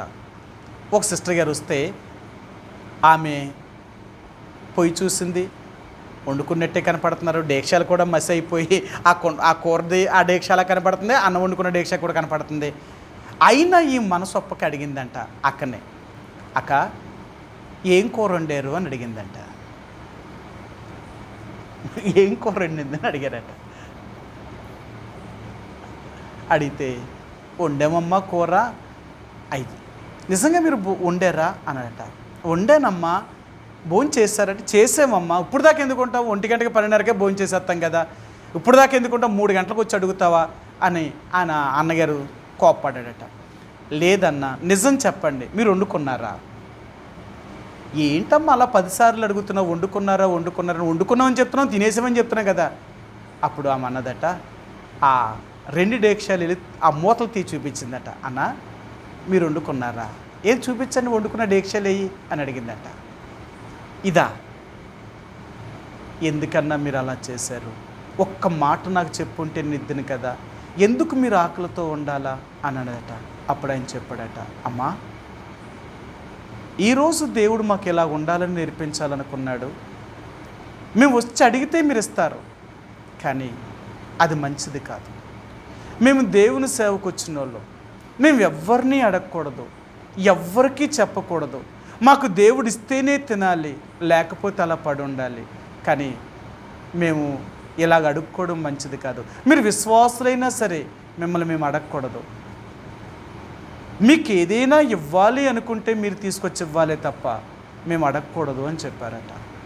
నిజమేనండి, మన ముందున్న సేవకులు ఎవ్వరిని ఎప్పుడూ ఎక్కడ అడగలేదు. చూపించినా మీకు ఒక మాట చూపిస్తాను. వీళ్ళు నిజమైన దేవుని సేవకులంటే వారి మాదిరిని మనం తీసుకోవాలట. చూడండి, యాకోబు రాసిన పత్రిక యాకోబు రాసిన పత్రిక ఇక్కడ ఒక మాటని దైవజనుడు జ్ఞాపకం చేశారు, మీకు చూపిస్తాను. యాకోబు రాసిన పత్రిక 5వ అధ్యాయము 10-11 వచనాలండి. 10-11 వచనాలు, 5వ అధ్యాయము 10-11 వచనాలు. నా సహోదరులారా, ప్రభు నామమున బోధించిన ప్రవక్తలను శ్రమానుభవమునకును ఓపికకును మాదిరిగా పెట్టుకొనుడి. సరే, మన మాదిరి ఎవరంటే మన ముందున్న సేవకులట. వాళ్ళు ఎన్ని కష్టాలు పడినా, ఎన్ని బాధలు పడినా ఎవరిని ఎప్పుడూ ఎక్కడ అడుక్కోలేదు. వాళ్ళు నిజమైన సేవ అంటే. వాళ్ళకి నిజమైన ఆస్తులు లేవు, చిన్న చిన్న తాటేక పాకల్లోనే బ్రతికారు. వాళ్ళేమి ఇప్పుడులాగా మేడలేమీ కట్టుకోలేదు, సామాన్యమైన జీవితాన్ని జీవించారు. కానీ వాళ్ళు చాలా గొప్ప విశ్వాసులు, గొప్ప దైవజనులు. ఎందుకంటే వారు విశ్వాసముతో జీవించిన వారు, ఎవ్వరి ద్వారా ఎప్పుడూ అడుక్కొని బ్రతికిన వాళ్ళు కాదు. ఏ రోజున్నంత ఆస్తులు వాళ్ళకి లేకపోవచ్చు, ఈ రోజున్నంత డబ్బు వాళ్ళకి లేకపోవచ్చు, ఈ రోజున్నంత మరి సుఖ సంతోషాలు వారికి లేకపోవచ్చు. కానీ వాళ్ళ విశ్వాసములో చాలా బలమైన వారు. ఎప్పుడు ఎక్కడ ఎవరిని ఏ రోజును కూడా అడగలేని వారు. అయినా వాళ్ళు పిలిచిన దేవుడు వాళ్ళని ఎప్పుడూ తక్కువ చేయలేదు, వాళ్ళని ఎప్పుడూ ఎక్కడ చులకన చేయలేదు. మేము చూస్తుండగా అన్ని కష్టాలు పడిన దేవుని సేవకులు ఆ తర్వాత ఏమయ్యారో తెలుసా? ఎంత ఉన్నతమైన స్థానానికి దేవుడు తీసుకెళ్ళాడు. అంత ఉన్నతమైన స్థానానికి వచ్చిన తర్వాత కూడా ఎప్పుడూ ఎక్కడ ఎవరిని కూడా అడగలేదు. వాళ్ళ చేతికి ఎవరైనా డబ్బులు ఇవ్వడానికి కూడా భయపడిపోయేవారు. మీరు ఎందుకు ఇస్తున్నారు మాకు? మీరు ఏదైనా ఇవ్వాలి అనుకుంటే దేవుడు మందిరంలో తీసుకొచ్చి ఆ బాక్సులో వేయండి, ఒక్క ఆదివారం మాత్రమే పెడతాం, మాకు మీరు ఇలాంటివి నేర్పించదని గద్దించేవారు అన్నమాట. అసలు ఎవ్వరూ వాళ్ళ చేతికి డబ్బులు ఇవ్వడానికి భయపడిపోయేవారు. కారణం ఏంటో తెలుసా? వాళ్ళని అంత దైవికమైన భక్తిలో పెంచారు, వాళ్ళు కూడా అలా దైవికంగా పెరిగారు. అది నిజమైన సేవ అంటే. నిజమైన దేవుని పరిచర్య అంటే ఏమున్నా ఏమి లేకపోయినా నువ్వు దేవుని సేవను చేయంతే. ఎవరిని ఎప్పుడూ అడుక్కోకు, ఎక్కడ కూడా నీ సంగతి ఎవరికి తెలియకూడదు కూడా. ఇది కావాలి అని కూడా నువ్వు అడగకూడదు. అర్థమైందా? అది విశ్వాసమైన సేవ అంటే, అది విశ్వాసమైన వాక్యానుసారమైనది అంటే. ఈ రోజుల్లో ఎలాగుందో తెలుసా? మీరు ఏ సంఘానికే నిలు చూడండి, ఇప్పుడున్న సంఘాలన్నీ కూడా వ్యాపారపు ఇల్లుగా మార్చారండి దేవుడి మందిరాల్ని. ఈరోజు ప్రతి దేవుని మందిరాల్లో కూడా ఎంత నిలవ ఉంటుందో తెలుసా? డబ్బు కొన్ని లక్షల కోట్ల రూపాయల డబ్బు ఉంటుంది. ఎక్కడదంటే వీళ్ళు వేసుకున్న డబ్బును వీళ్ళే దాచుకుంటున్నారు కదా. దేవుని ఇల్లు అనేది ఇది దాచే స్థలం కాదు, ఇది ఆస్తులను సంపాదించుకునే స్థలం కాదు. అందుకనే దేవుని యొక్క ఆత్మ సంబంధిన పరిచర్య జరిగే స్థలం అలాంటిది దేవుడి మందిరం అంటే. అందుకనే ఇలాంటి సంఘాన్ని దేవుడు నిర్మించాలనుకున్నాడు. ఆయన నిర్మించాలనుకునే సంఘం ఏంటో తెలుసా? ఇప్పుడు లోకములో ఉన్న సంఘాల్లాంటి సంఘాన్ని కాదు నిర్మించాలనుకున్నది. ఆయన నిర్మించాలనుకునే సంఘం ఎలాంటిదంటే ఆత్మ సంబంధమైన సంఘం అన్నమాట. ఆత్మ సంబంధమైన సంఘము. అర్థమైందా? ఆత్మ సంబంధమైన సంఘం అంటే ఏంటి? అక్కడ ఆత్మీయమైన విషయాల గురించే బోధిస్తారే తప్ప శరీర సంబంధమైన ఏ విషయాల గురించి కూడా అక్కడ బోధించరు. ఇహలోక సంబంధమైన బోధ అనేది అక్కడికి ఏమాత్రము కూడా ప్రవేశించదు. అందుకనే ఈ రోజున దేవుడి యొక్క మందిరాలని ఎవరు దేనికోసం నిర్ణయించారు, ఎవరు దేనికోసం నిర్మించారు? మీరు ఎవరినైనా అడగండి, అయ్యా ఈ సంఘాన్ని మీరు ఎందుకు కట్టారు, ఈ గుడి ఇక్కడ ఎందుకు కట్టారంటే, ఇదేటమ్మా యేసుబాబు ఉండడానికి. యేసుబాబు ఇక్కడ ఉంటాడా? యేసుప్రభు ఇక్కడ ఉన్నాడా? మరి ఉంటే మీరు ఎందుకు ఇలా చేస్తున్నారు? ఇది దైవికమైన క్రమమా? ఇది దైవికమైన పద్ధత? అర్థమైందా? అందుకనే మోషేతో దేవుడు నాకు ఒక మందిరాన్ని నిర్మించమన్నప్పుడు, ఆ ప్రత్యక్ష గుడారం నిర్మించమన్నప్పుడు, ఆ ప్రత్యక్షపు గుడారం ఎలాగ ఉండాలి అనేది కూడా చెప్పాడు. నీకిష్టం వచ్చినట్లుగా నిర్మించడం కాదు, నాకు ఇష్టం వచ్చినట్లుగా నిర్మించాలి. మీరు చూడండి, దేవుడు ఏదైనా ఒక వ్యక్తికి చెయ్యమని చెప్తే ఆ వ్యక్తికి ఎలాగూ చెయ్యాలో కూడా దేవుడే చెప్పేవాడు. చేయమన్నాడు కదా, నాకు ఇష్టం వచ్చినట్లుగా నేను చేసుకుంటాను అని చేస్తే దేవుడు దాన్ని ఇష్టపడేవాడు కాదు. నాకు ఇష్టమైనట్లుగా నువ్వు చేయాలి, సరేనా? మీకు 2 మాటలు చూపిస్తాను. ఒకటి ఆదికాండము 6వ అధ్యాయము. ఆదికాండము 6వ అధ్యాయములో దేవుడు నోహుని జలప్రళయనకు ముందు ఒక వాడును చేయమన్నాడు. ఆ వాడును చేయమన్నప్పుడు ఆ వాడుని ఎలాగూ చేయాలి, దేనితో చేయాలి అని ఎన్ని విషయాలు కూడా చెప్పాడు. 14, 15 వచనాలండి. ఆదికాండము 6వ అధ్యాయము 14, 15 వచనాలు. సితసారపు మ్రానుతో నీ కొరకు వాడును చేసుకునుము, అరలు పెట్టి ఆ వాడును చేసి లోపటను వెలుపటను దానికి కీలు పూయవలెను. నీవు దాన్ని చేయవలసిన విధమిది. ఆ వాడ 300 మూరల పొడుగును, 50 మూరల వెడల్పును, 30 మూరల ఎత్తును గలదై ఉండవలెను. ఆ వాడకు కిటికీ చేసి పైనుండి 3 క్రిందికి దాన్ని ముగించవలెను. వాడ తలుపు దాని ప్రక్కన ఉంచవలెను. క్రింది అంతస్తు, 2వ అంతస్తు, 3వ అంతస్తు, ఆ 3వ అంతస్తు గలదిగా దాన్ని చేయవలెను. వాడను కట్టమన్నాడు కదా. వాడను కట్టమన్నప్పుడు నోవా నీ కొరకు ఒక వాడను కట్టుకో అని దేవుడు చెప్పే, ఎలా కట్టాలి, ఎందుకు చెప్పాలా? ఆయన తెలియదా వాడ కట్టుకోడు? అదే కదా. ఇప్పుడు దేవుడి దగ్గరకు వచ్చిన తర్వాత దేవుడి దగ్గర కొన్ని నియమ నిబంధనలు అనేవి ఉన్నాయి. ఆ నియమ నిబంధనలు మనం పాటించలేనప్పుడు మనం ఎలా పరలోకి వెళ్తాం? ఎలా పరలోకి వెళ్తాం? దేవుడు నమ్ముకోవడం అంటే ఏంటి? దేవుడు నమ్ముకోవడం అంటే ఇది ఎగరొత్తు, అరటిపళ్ళు, లేదా కొబ్బరికాయ కొట్టడమా, లేదా దేవుడు గుడికొచ్చిపోవడమా, లేదా దేవుడు కానుకలు ఇవ్వడమా? ఏంటది అసలు? ఇదేమైనా తెలుసా వీళ్ళకి అసలు? అందుకే దేవుడు అన్నాడు, నా దగ్గరికి వచ్చినప్పుడు నా నిబంధనలు ఏంటో మీరు తెలుసుకోవాలి, నా విధులు ఏంటో మీరు తెలుసుకోవాలి. నా నియమ నిబంధనలు ఏంటో మీరు తెలుసుకోకుండా మీరు నన్ను ఎలా సేవిస్తారు? నన్ను మీరు సేవించాలి అంటే నా విధులు ఏంటో, నా నియమ నిబంధనలు ఏంటో మీరు తెలుసుకోవాలి. నా నియమం ఏంటి, నా నిబంధన ఏంటి? ఇలాగ మీరు చేసినప్పుడే ఇలాగ నేను మీతో ఉంటాను, లేకపోతే నేను ఉన్నాను. మీరు ఎంతైనప్పటికీ కూడా నేను మీతో ఉండలేను. ఏ పని చేసినా ఆ పనికి ఒక పద్ధతి అనేది ఉంది, ఆ పద్ధతిలోనే చేయాలి. అంతేకాని నువ్వు వేరొక పద్ధతిలో దాన్ని చేసినా అది ఉండదు. అందుకనే ఏదైనా ఒక వస్తువుని కనిపెట్టిన వాడు దాని గురించి ముందు అన్నీ రాస్తాడనమాట. ఈ వస్తువుని ఎలా రాయాలి, అవును కదా? ఈరోజు మీరు టీవీ కొన్నా, ఈరోజు మీరు ఫ్రిడ్జ్ కొన్నా, ఈరోజు వాషింగ్ మిషన్ కొన్నా, ఏది కొన్నా ఇంత పెద్ద పుస్తకం ఎత్తున్నాడు. ఎందుకు ఎత్తున్నాడు ఆ పుస్తకం? దాన్ని ఎలా ఉపయోగించాలి, ఎలాగూ వాడాలి అనేది. ఏంటి మిషన్ కొన్నోళ్ళకి మనకు తెలీదా? ప్లగ్ వేసి స్విచ్ చేసుకోవడం మనకు తెలీదా? అలా చేయడం కాదు, ఆడు చెప్పిన పద్ధతిలో దాన్ని వాడితేనే ఆ మిషన్ పనిచేస్తుంది తప్ప, అది కొంతకాలం బాగుంటుంది తప్ప, నీకు నచ్చిన పద్ధతిలో వాడేవంటే అది త్వరగా పాడైపోద్ది అంతే. అలాగే దేవుడు ఒక సంఘాన్ని స్థాపించమన్నప్పుడు, ఒక మందిరాన్ని నిర్మించమన్నప్పుడు దానికి ఒక పద్ధతి, ఒక క్రమం లేదా? ఎవరిష్టానుసారంగా వాళ్ళు కట్టేస్తే, ఎవరిష్టానుసారంగా వాళ్ళు నిలబెడితే అది దేవుడు మందిరమా? ఇదే తెలుస్తలేదు ఈరోజు ప్రజలకి. కనిపించే అన్ని మందిరాలే గుళ్ళే అనుకుంటున్నారు, కానీ అక్కడ దేవుడు పద్ధతి ఉందా, దైవ క్రమం ఉందా? ఇదేమీ లేదు, ఇదేమీ లేదండి.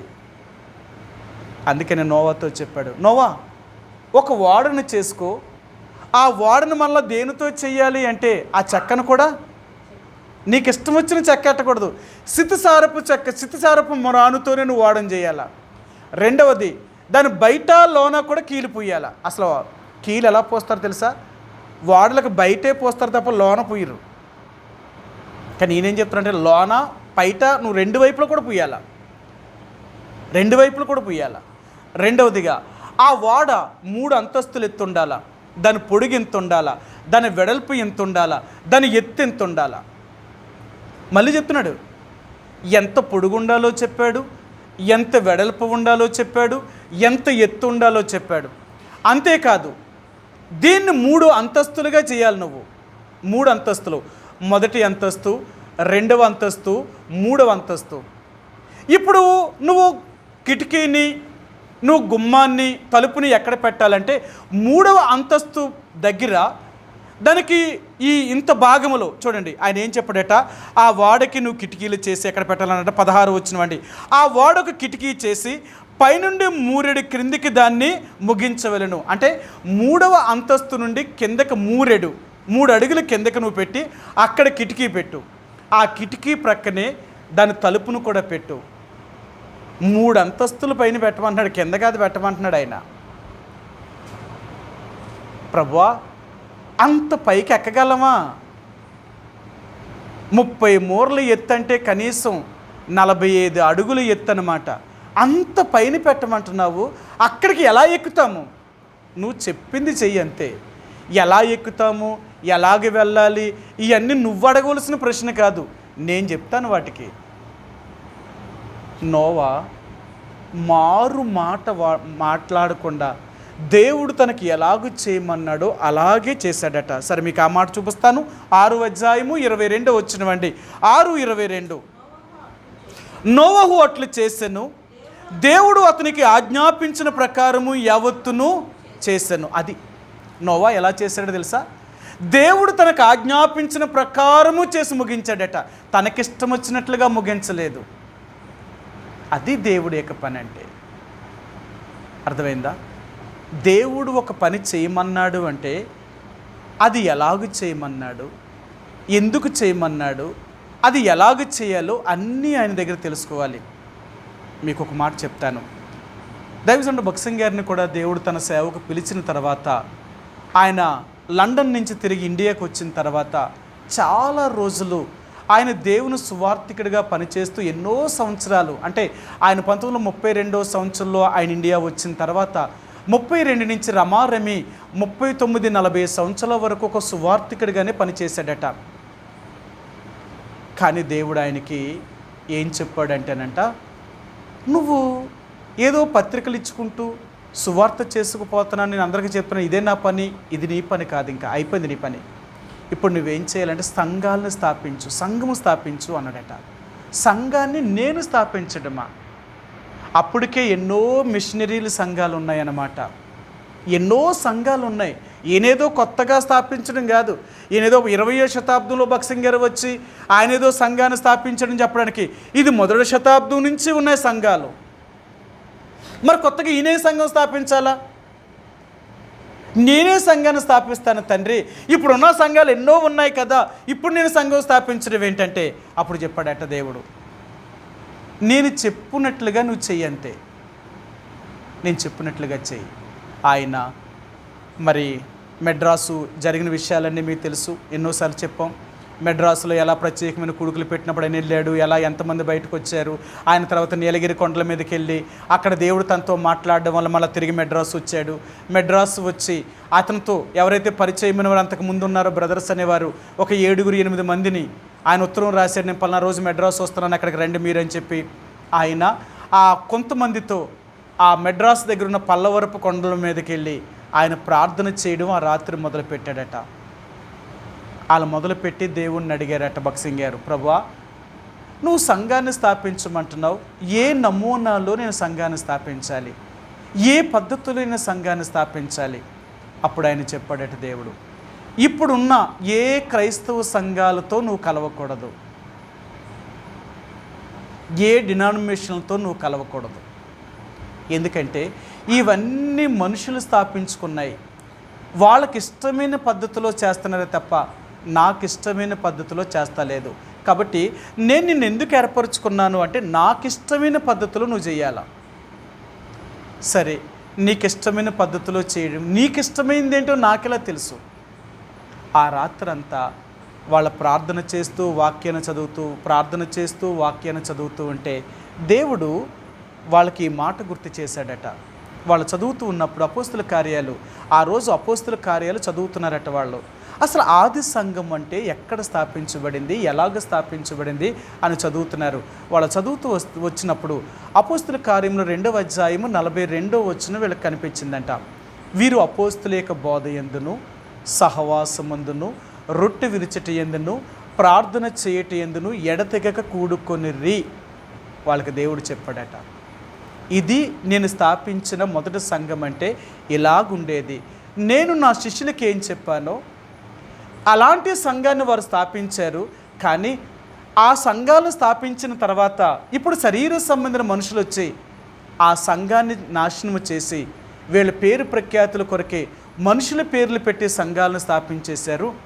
కాబట్టి ఇవి కాదు సంఘాలు, ఇవి కాదు సంఘాలు, నా సంఘం అనేది ఇది అని చెప్పాడట. వాళ్ళు వెంటనే ఆ రోజు రాత్రే అలా భక్సింగ్ గారు చెప్పారట, ఒక రొట్టెని తీసుకురండి, ఇప్పుడు రొట్టె విరుద్దామన్నాడట. అయ్యా ఇప్పుడు రొట్టె ఎక్కడ దొరుకుతుంది? అది రాత్రి తెల్లవారుజామున 4 ఎంత అయ్యిందంట, ఎక్కడ దొరుకుతుంది? మీరు కిందకి వెళ్ళి ఏదైనా షాప్ తీస్తే అక్కడ కొన్ని దొరికిన రొట్టె అయినా తీసిరండి, కొద్ది షుగర్ తీసిరండి, నీళ్లు తీసిరండి, అంతే.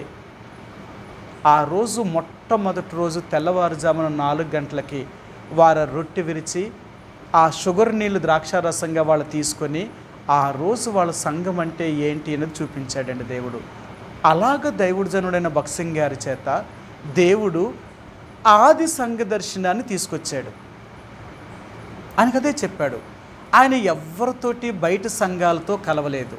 ఎప్పుడైతే భక్సింగ్ గారు ఎలాగ చేయడం ప్రారంభించారో మెడ్రాసులో అనేక మంది మిషనరీలు కూడా భక్సింగ్ గారితో కూడా కలిసి పనిచేయడానికి వచ్చారు. ఇండియాలో అప్పుడున్న మిషనరీలు అందరూ కూడా ఇది నిజమైన సంఘము, ఆది అపోస్తులు వేసిన సంఘం యొక్క నమూనా ఇది అని అనేక మంది మిషనరీలు కూడా భక్సింగ్ గారితో కలిసి ఆనాడు పనిచేశారు వాళ్ళు.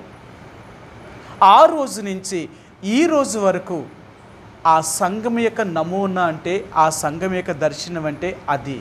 అందుకనే మీకు ఒక మాట చూపిస్తాను. దైవజనుడు భక్సింగ్ గారి గురించి ఎక్కువ ఈ మాట వాడుతూ ఉంటారన్నమాట. అదేంటో చూపిస్తాను మీకు.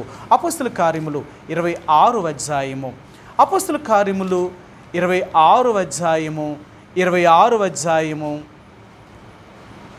19వ వచనమండి. 26:19. కాబట్టి అగ్రిప్ప రాజా, ఆకాశము నుండి కలిగిన ఆ దర్శనమునకు నేను అవిధేయుడును కాక. అపోస్తలుడైన పౌలు చెప్తున్నాడు, అగ్రిప్ప రాజా, నేను ఒక దర్శనాన్ని చూశాను, దేవుడు నాకు ఒక దర్శనాన్ని చూపించాడు, ఆ దర్శనానికి నేను అవిధేయుని కాదు. ఎన్ని ఆటంకాలు రాని, ఎన్ని సమస్యలు రాని, ఎంత పోరాటం ఉండని, కానీ దానికి మాత్రం నేను అవిధేయుని కాదు.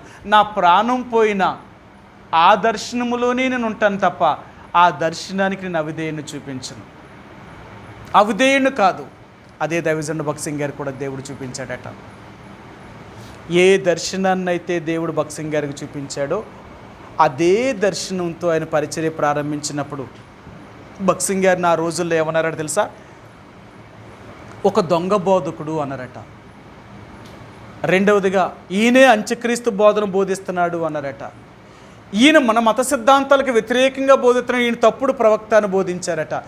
ఎన్ని పాపకాండాలు భక్సింగ్ గారి గురించి చెయ్యాలో అన్ని చేశారట. ఆయన మీద చేయవలసిన చెడ్డ సమాచారం అంతా చేసేసారట. అన్ని రాష్ట్రాలకి చెప్పేశారట. ఎందుకంటే ఆ రోజు మిషనరీ సంఘాలు కదా, వాళ్ళన్నీ కూడా ఎక్కడున్నా ఒక మిషనరీ సంబంధించినవి కాబట్టి.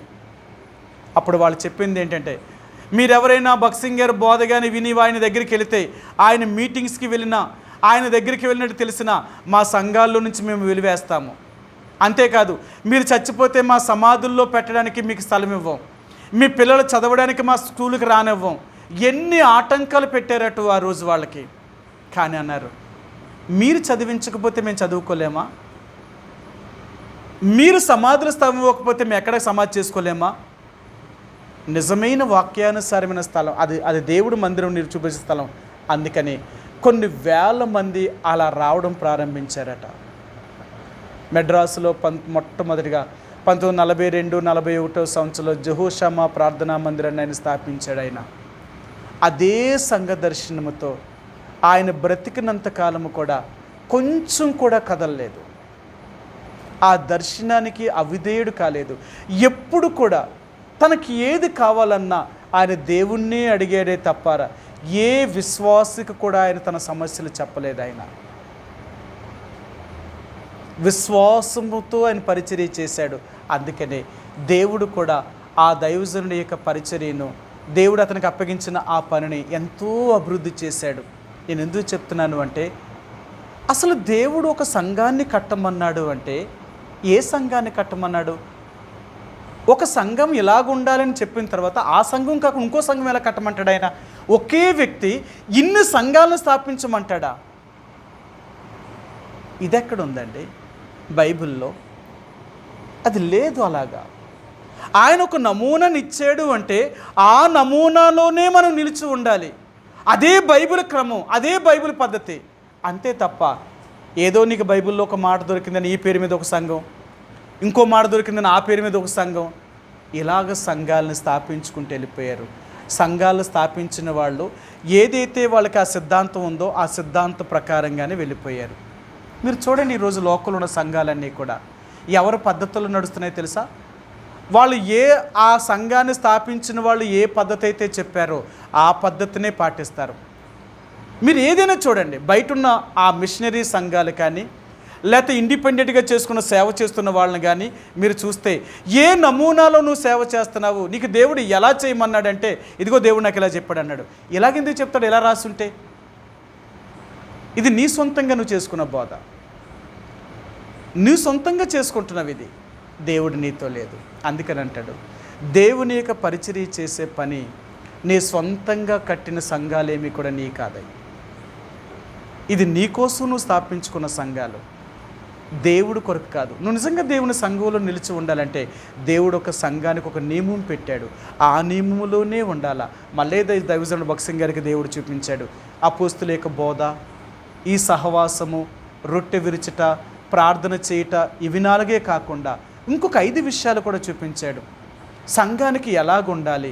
అపోస్తులు, ప్రవక్తలు, సువార్థికులు, కాపరులు, ఉపదేశకులు, ఈ 5గురిని కూడా నువ్వు తయారు చేయాలి, పెట్టాలి దేవుని సంఘానికి అన్నాడు.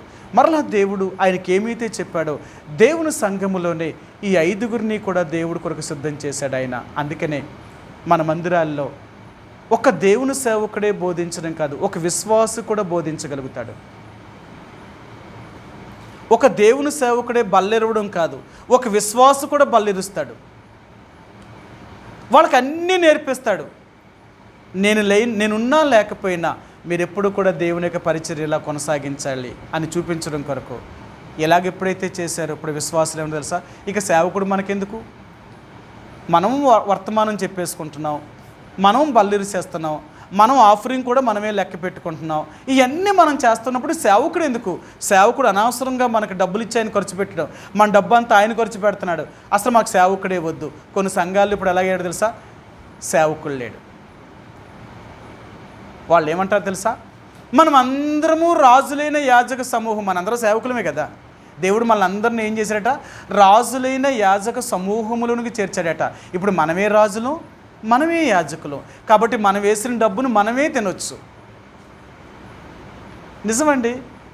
ఈ రోజుల్లో ఒక ఆయన ఇలాగే బోధెత్తున్నాడు. ఇప్పటికీ వాళ్ళ సంఘాలు చాలా ఉన్నాయి తూర్పుగోదావరి జిల్లాలో. వాళ్ళు ఏమంటారంటే మాకు సేవకుడు అక్కర్లేదు, మేమే సేవకులు అంటారు. విశ్వాసులు నడిపిస్తారు. వాళ్ళు ఏమంటారంటే మనమే రాజులైన యాజక సమూహము.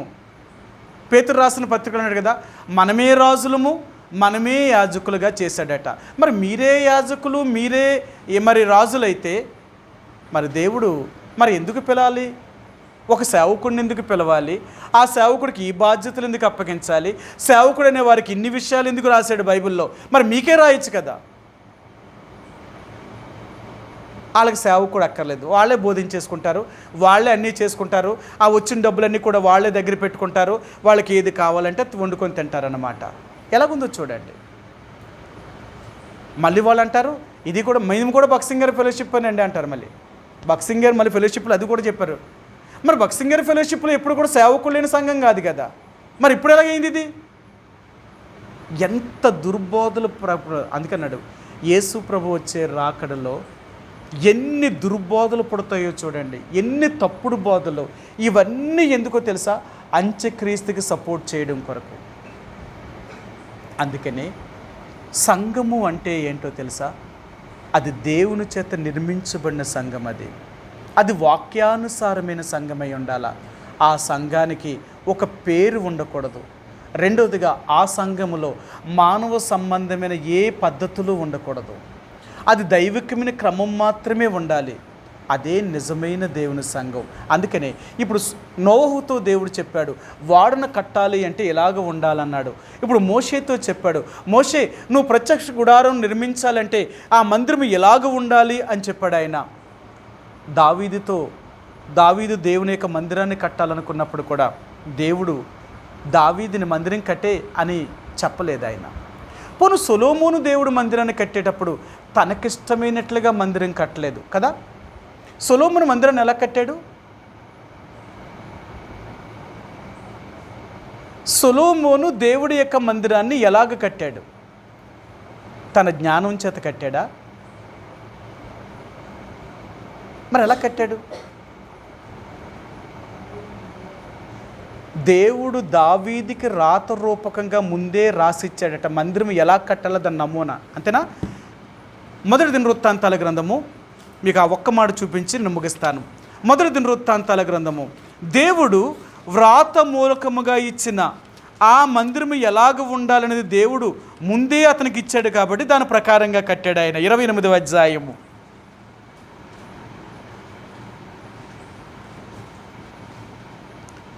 28వ అధ్యాయము 19వ వచనమండి.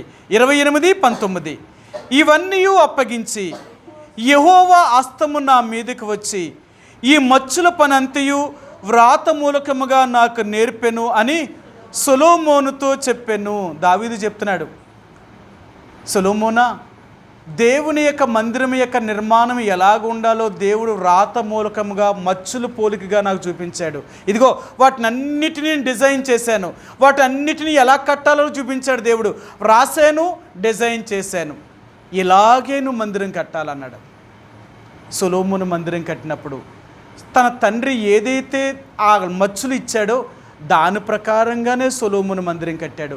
అలాగ కట్టినప్పుడే దేవుని యొక్క మేఘము ఆ మందిరం మీదకి మరలా దిగొచ్చిందండి.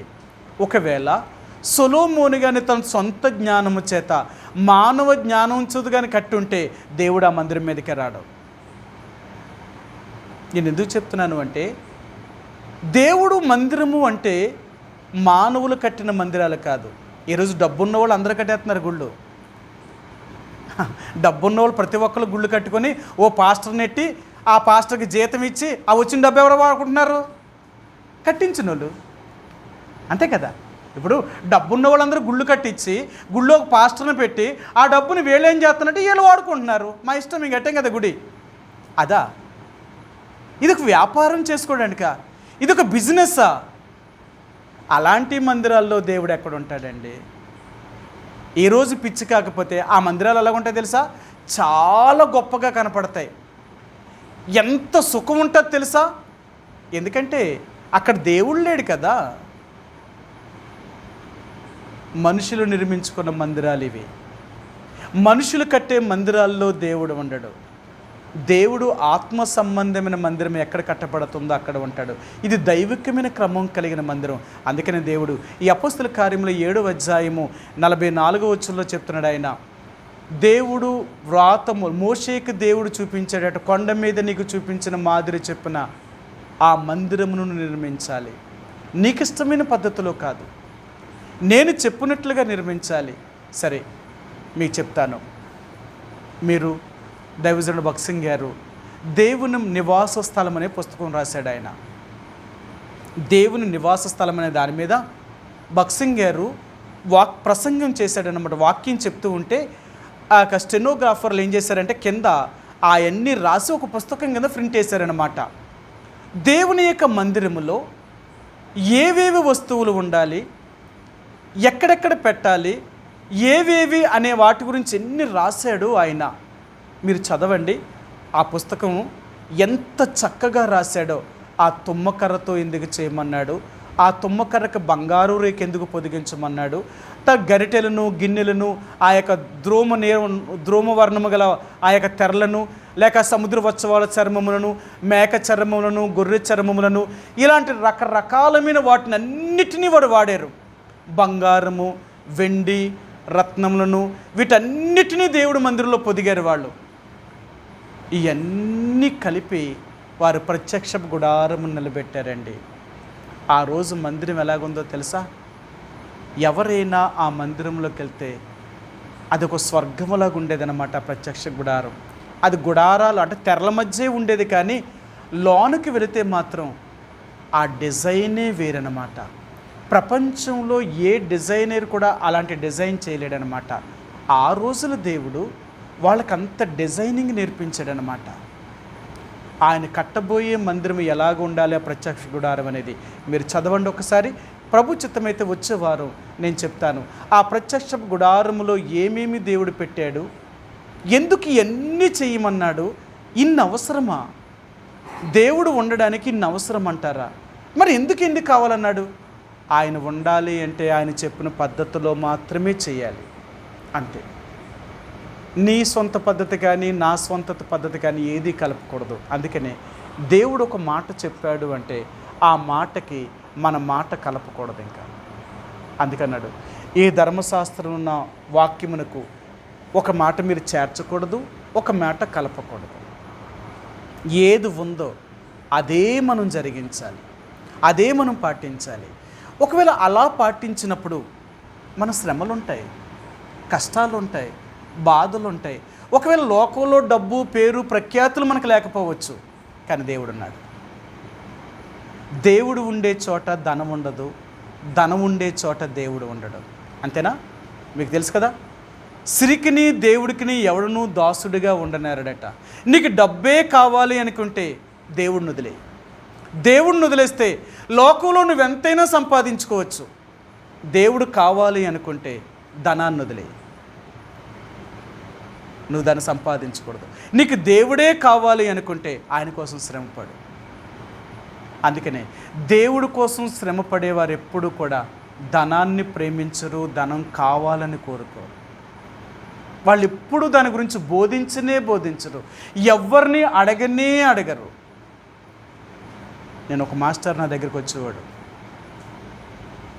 5-6 సంవత్సరాల పైన నా దగ్గరికి వచ్చారు, కానీ నేను ఎప్పుడు కూడా నువ్వు దశమ భాగం వేసావా అని కూడా నేను అడగలేదు. ఆయన వేయలేదు, ఆయన మనసాక్షి తెలుసు. ఆయన కూడా చెప్పాడు, అన్నా నేను వేస్తా లేదు, నా పరిస్థితులన్నీ ఇలాగున్నాయి, అందుకే నేను వేస్తా లేదు. నేను అన్నాను, నేను అడిగానా? నేను అడగలేదు కదా. నువ్వు నాకేస్తున్నావా, దేవుడికి వేస్తున్నావా? నాకైతే నువ్వు వద్దు, నువ్వు దేవుడికి ఇస్తే అంతే. నువ్వు దేవుడికి ఇవ్వాల్సింది ఇస్తే దేవుడు నిన్ను ఆశీర్వదిస్తాడు. నువ్వు నా కోసం ఇస్తాను అంటే నేనే నిన్ను దీవిస్తాను. నేను ఎప్పుడూ ఎవరిని కూడా అడగలేదు, మీ భాగాన్ని మీరు వేస్తున్నారా లేదా, నాకెందుకు ఆ పని. మీరు దేవుడికి ఇవ్వాల్సిందాన్ని దేవుడికి ఇస్తే ఆయన మీకు జీతం దానికి ప్రతిఫలం ఇచ్చేవాడు. ఒకరు ఇవ్వకపోతే ఆయనకే మీరు బాధ్యులు. ఒకరోజు దేవుడు అడుగుతాడు, నేను నీకు ఇంత ఇచ్చాను కదా, నువ్వు నా భాగం నాకు ఇచ్చావా? ఇవ్వలేదు కదా. నువ్వు నా ఎదుట దొంగిలించావు, నువ్వు దొంగవు. నువ్వు నాకు రావాల్సింది కూడా నాకు ఇవ్వకుండా నువ్వు దొంగతనం చేసినప్పుడు మరి నేను నిన్నెలా నీకు ఇప్పుడు నేను రాజ్యం ఇస్తాను? నేను నా రాజ్యానికి దొంగలు ప్రవేశించరు, నా రాజ్యంలో దొంగలు చేరే రాజ్యం కాదు. అవునా? మీకు ఈ మాట కూడా చూపించడం ముగిస్తాను. మలాకీ గ్రంథము, ఇక్కడ దేవుడు ఈ చివరి అధ్యాయంలో ఇశ్రాయేలు ప్రజల గురించి, ఈ యూదులకి ఈ విషయాలు ఆయన జ్ఞాపకం చేశారు. ఆయన ఏం జ్ఞాపకం చేశాడో మీకు చూపిస్తాను. మలాకీ గ్రంథము 3వ అధ్యాయము 8వ వచనం. 3:8 మానవుడు దేవుని యొద్ద దొంగిలిన అయితే మీరు నా యొద్ద దొంగిలితిరి. దేని విషయంలో మేము నీ యొద్ద దొంగిలితమని మీరందరూ 10వ భాగమును ప్రతిష్టార్పణములను ఈయకయే దొంగిలించితిరి. సరా, మీరు దేని విషయంలో దొంగలు తెలుసా?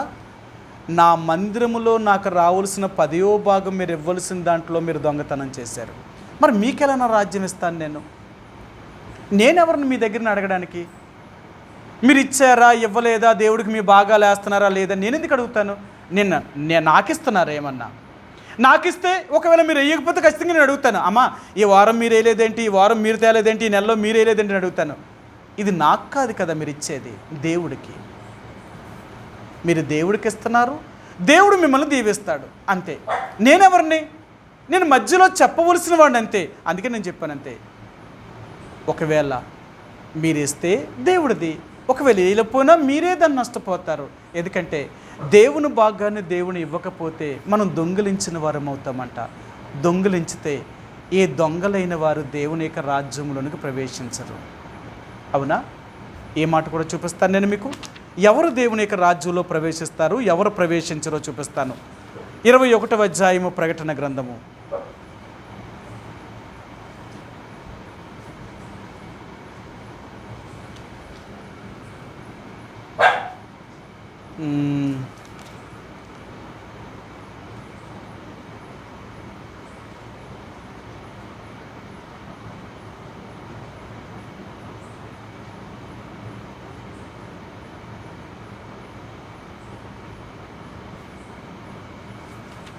అంటే ఇక్కడ జాబితా చెప్పలేదండి.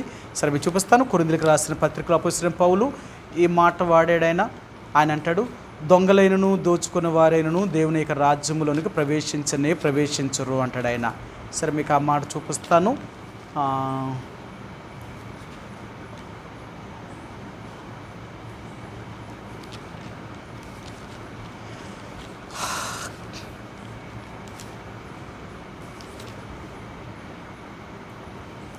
మొదటి కొరింథీయులకు రాసిన పత్రిక 5వ అధ్యాయము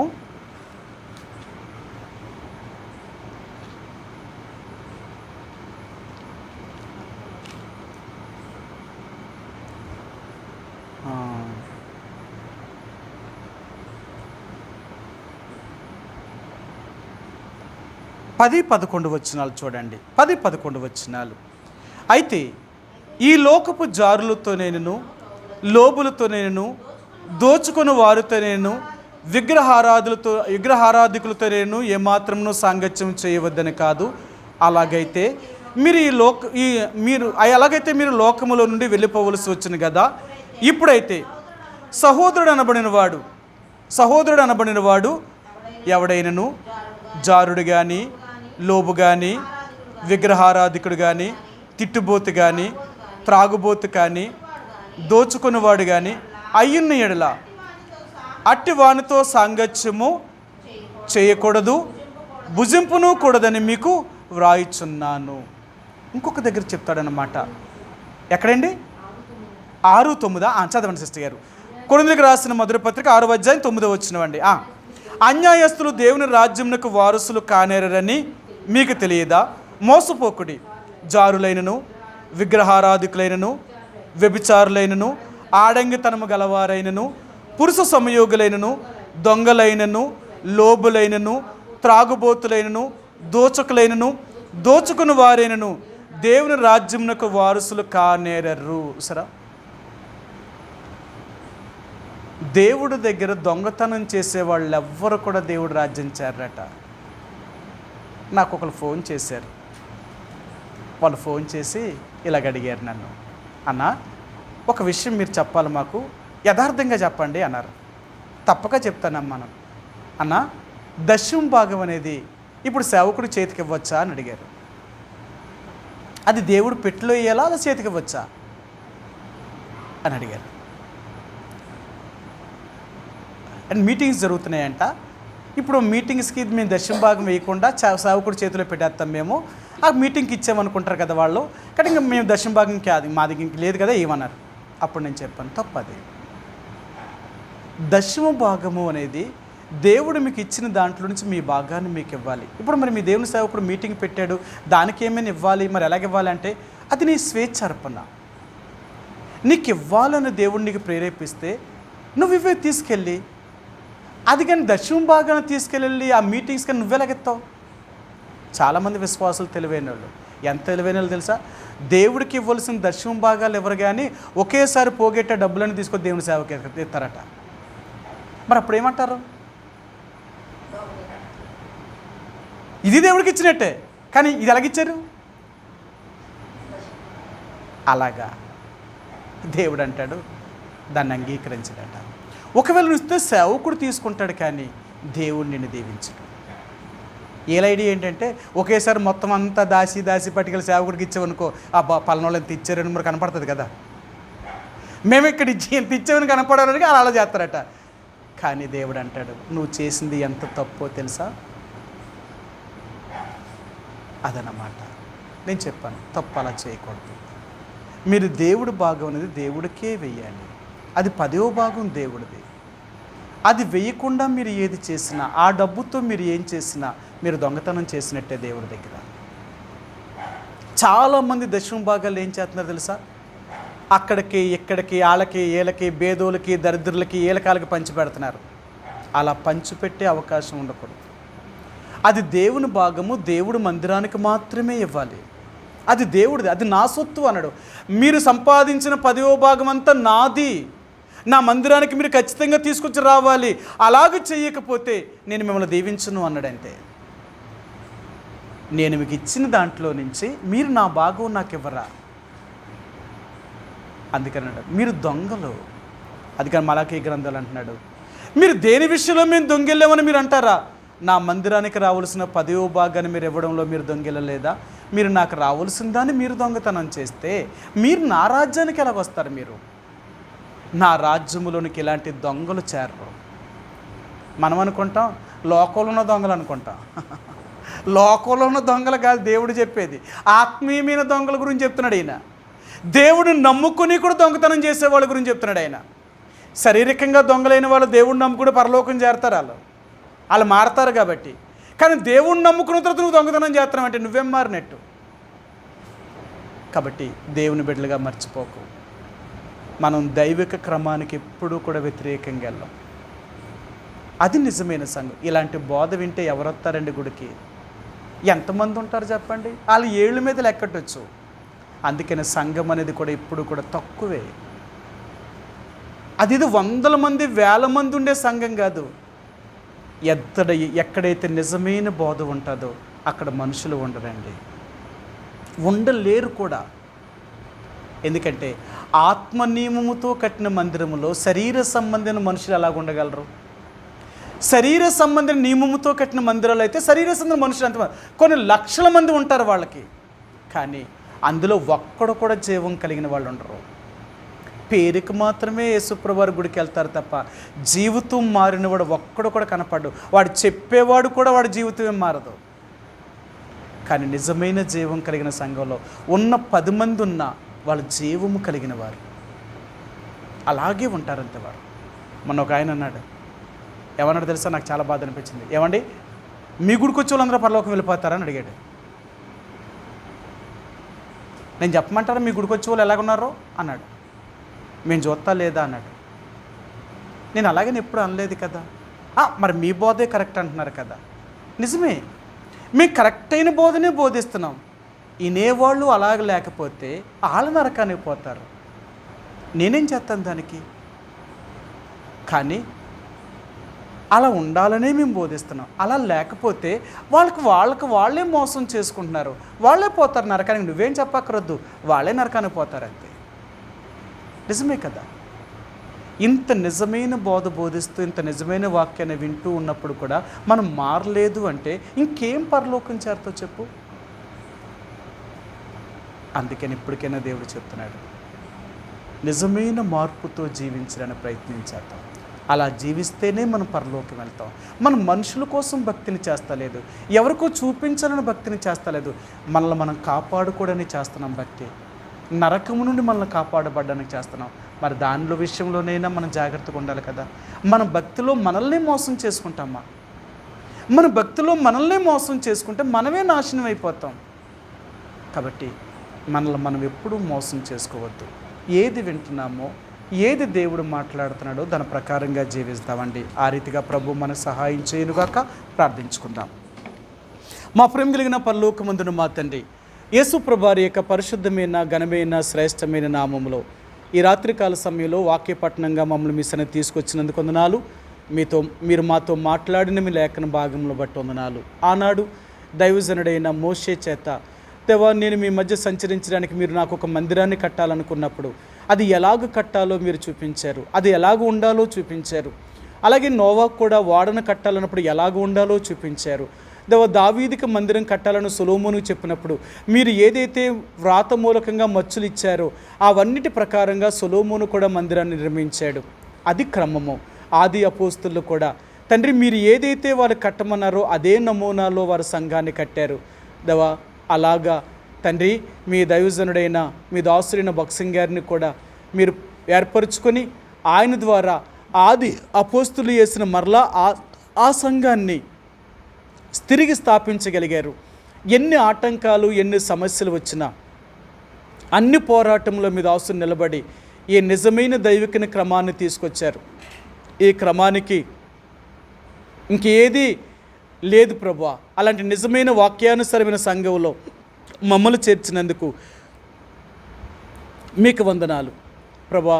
మేము ఏది వింటున్నామో దాన్ని అనుసరించేలాగా సిద్ధపరచండి. మమ్మల్ని మేము మోసం చేసుకునే వారిని కాకున్నట్లుగా కాపాడండి ప్రభువా. మరి మేము ఎలాగ నిజమైన సంఘము, ఏది నిజమైన బోధ, ఏది నిజమైన బోధ కాదు, ఎన్నో విషయాలు మాకు జ్ఞాపకం చేశారు. నిజమే తండ్రి, ఈ లోకంలో జరుగుతున్న పరిస్థితులన్నీ మాకు చూపిస్తున్నారు. అందుకని మీకు తగినట్లుగా మీకు ఇష్టమైన జీవితాన్ని జీవించేవారుగా మమ్మల్ని సిద్ధపరచండి, సహాయాన్ని దయచేయండి. ఈ రాత్రికాల సమయంలో నీ సన్నిధికి వచ్చిన ప్రతి బిడ్డను బట్టి వందనాలు. వారిని వారి కుటుంబాలను ఆశీర్వదించండి, దీవించండి. ఈ సమయంలో మీ దాసుడు సువర్ణరావు గారిని, సలోమి గారిని, కృపారావుని, అన్నమ్మ గారిని, లాజర్ గారిని, విక్టర్ పాల్ గారిని, సత్యవతి గారిని, సుజాత గారిని, ఇలా బలహీనంగా ఉన్న మా ప్రియులను కనికరించండి. మీరే ముట్టి స్వస్థతను అనుగ్రహించి సంపూర్ణమైన ఆరోగ్యాన్ని అనుగ్రహించండి. అలాగే ప్రభా, మేము కూడా నమ్మకంగా నిన్ను సేవించుట్లో, ఆత్మానుసారంగా మేము జీవించుట్లో మమ్మల్ని సిద్ధపరచమని మీ చేతులకు అప్పగిస్తూ ప్రభు, ఇంకా ఎవరైతే నీ బిడ్డలు బలహీనంగా ఉంటున్నారో వారిని కూడా ముట్టి స్వస్థతను అనుగ్రహించమని యేసు ప్రభువారి యొక్క పరిశుద్ధమైన ఘనమైన నామములో ప్రార్థించి అడిగి వేడుకుంటున్నాం మా తండ్రి, ఆమేన్. తుట్టలకుండా మిమ్మల్ని కాపాడుటకును, ఆయన మహిమీదట నిర్దోషులుగా నిలవబెట్టుటకును, మన శక్తిగల రక్షకుడైన అద్వితీయ దేవునికి మన ప్రభువైన యేసుక్రీస్తు ద్వారా మహిమయు మహాత్యమును ఆధిపత్యమును అధికారమును యుగములకు పూర్వమును ఇప్పుడును సర్వయుగములకును కలుగునుగాక, ఆమేన్. ప్రైజ్ లార్డ్ అండి.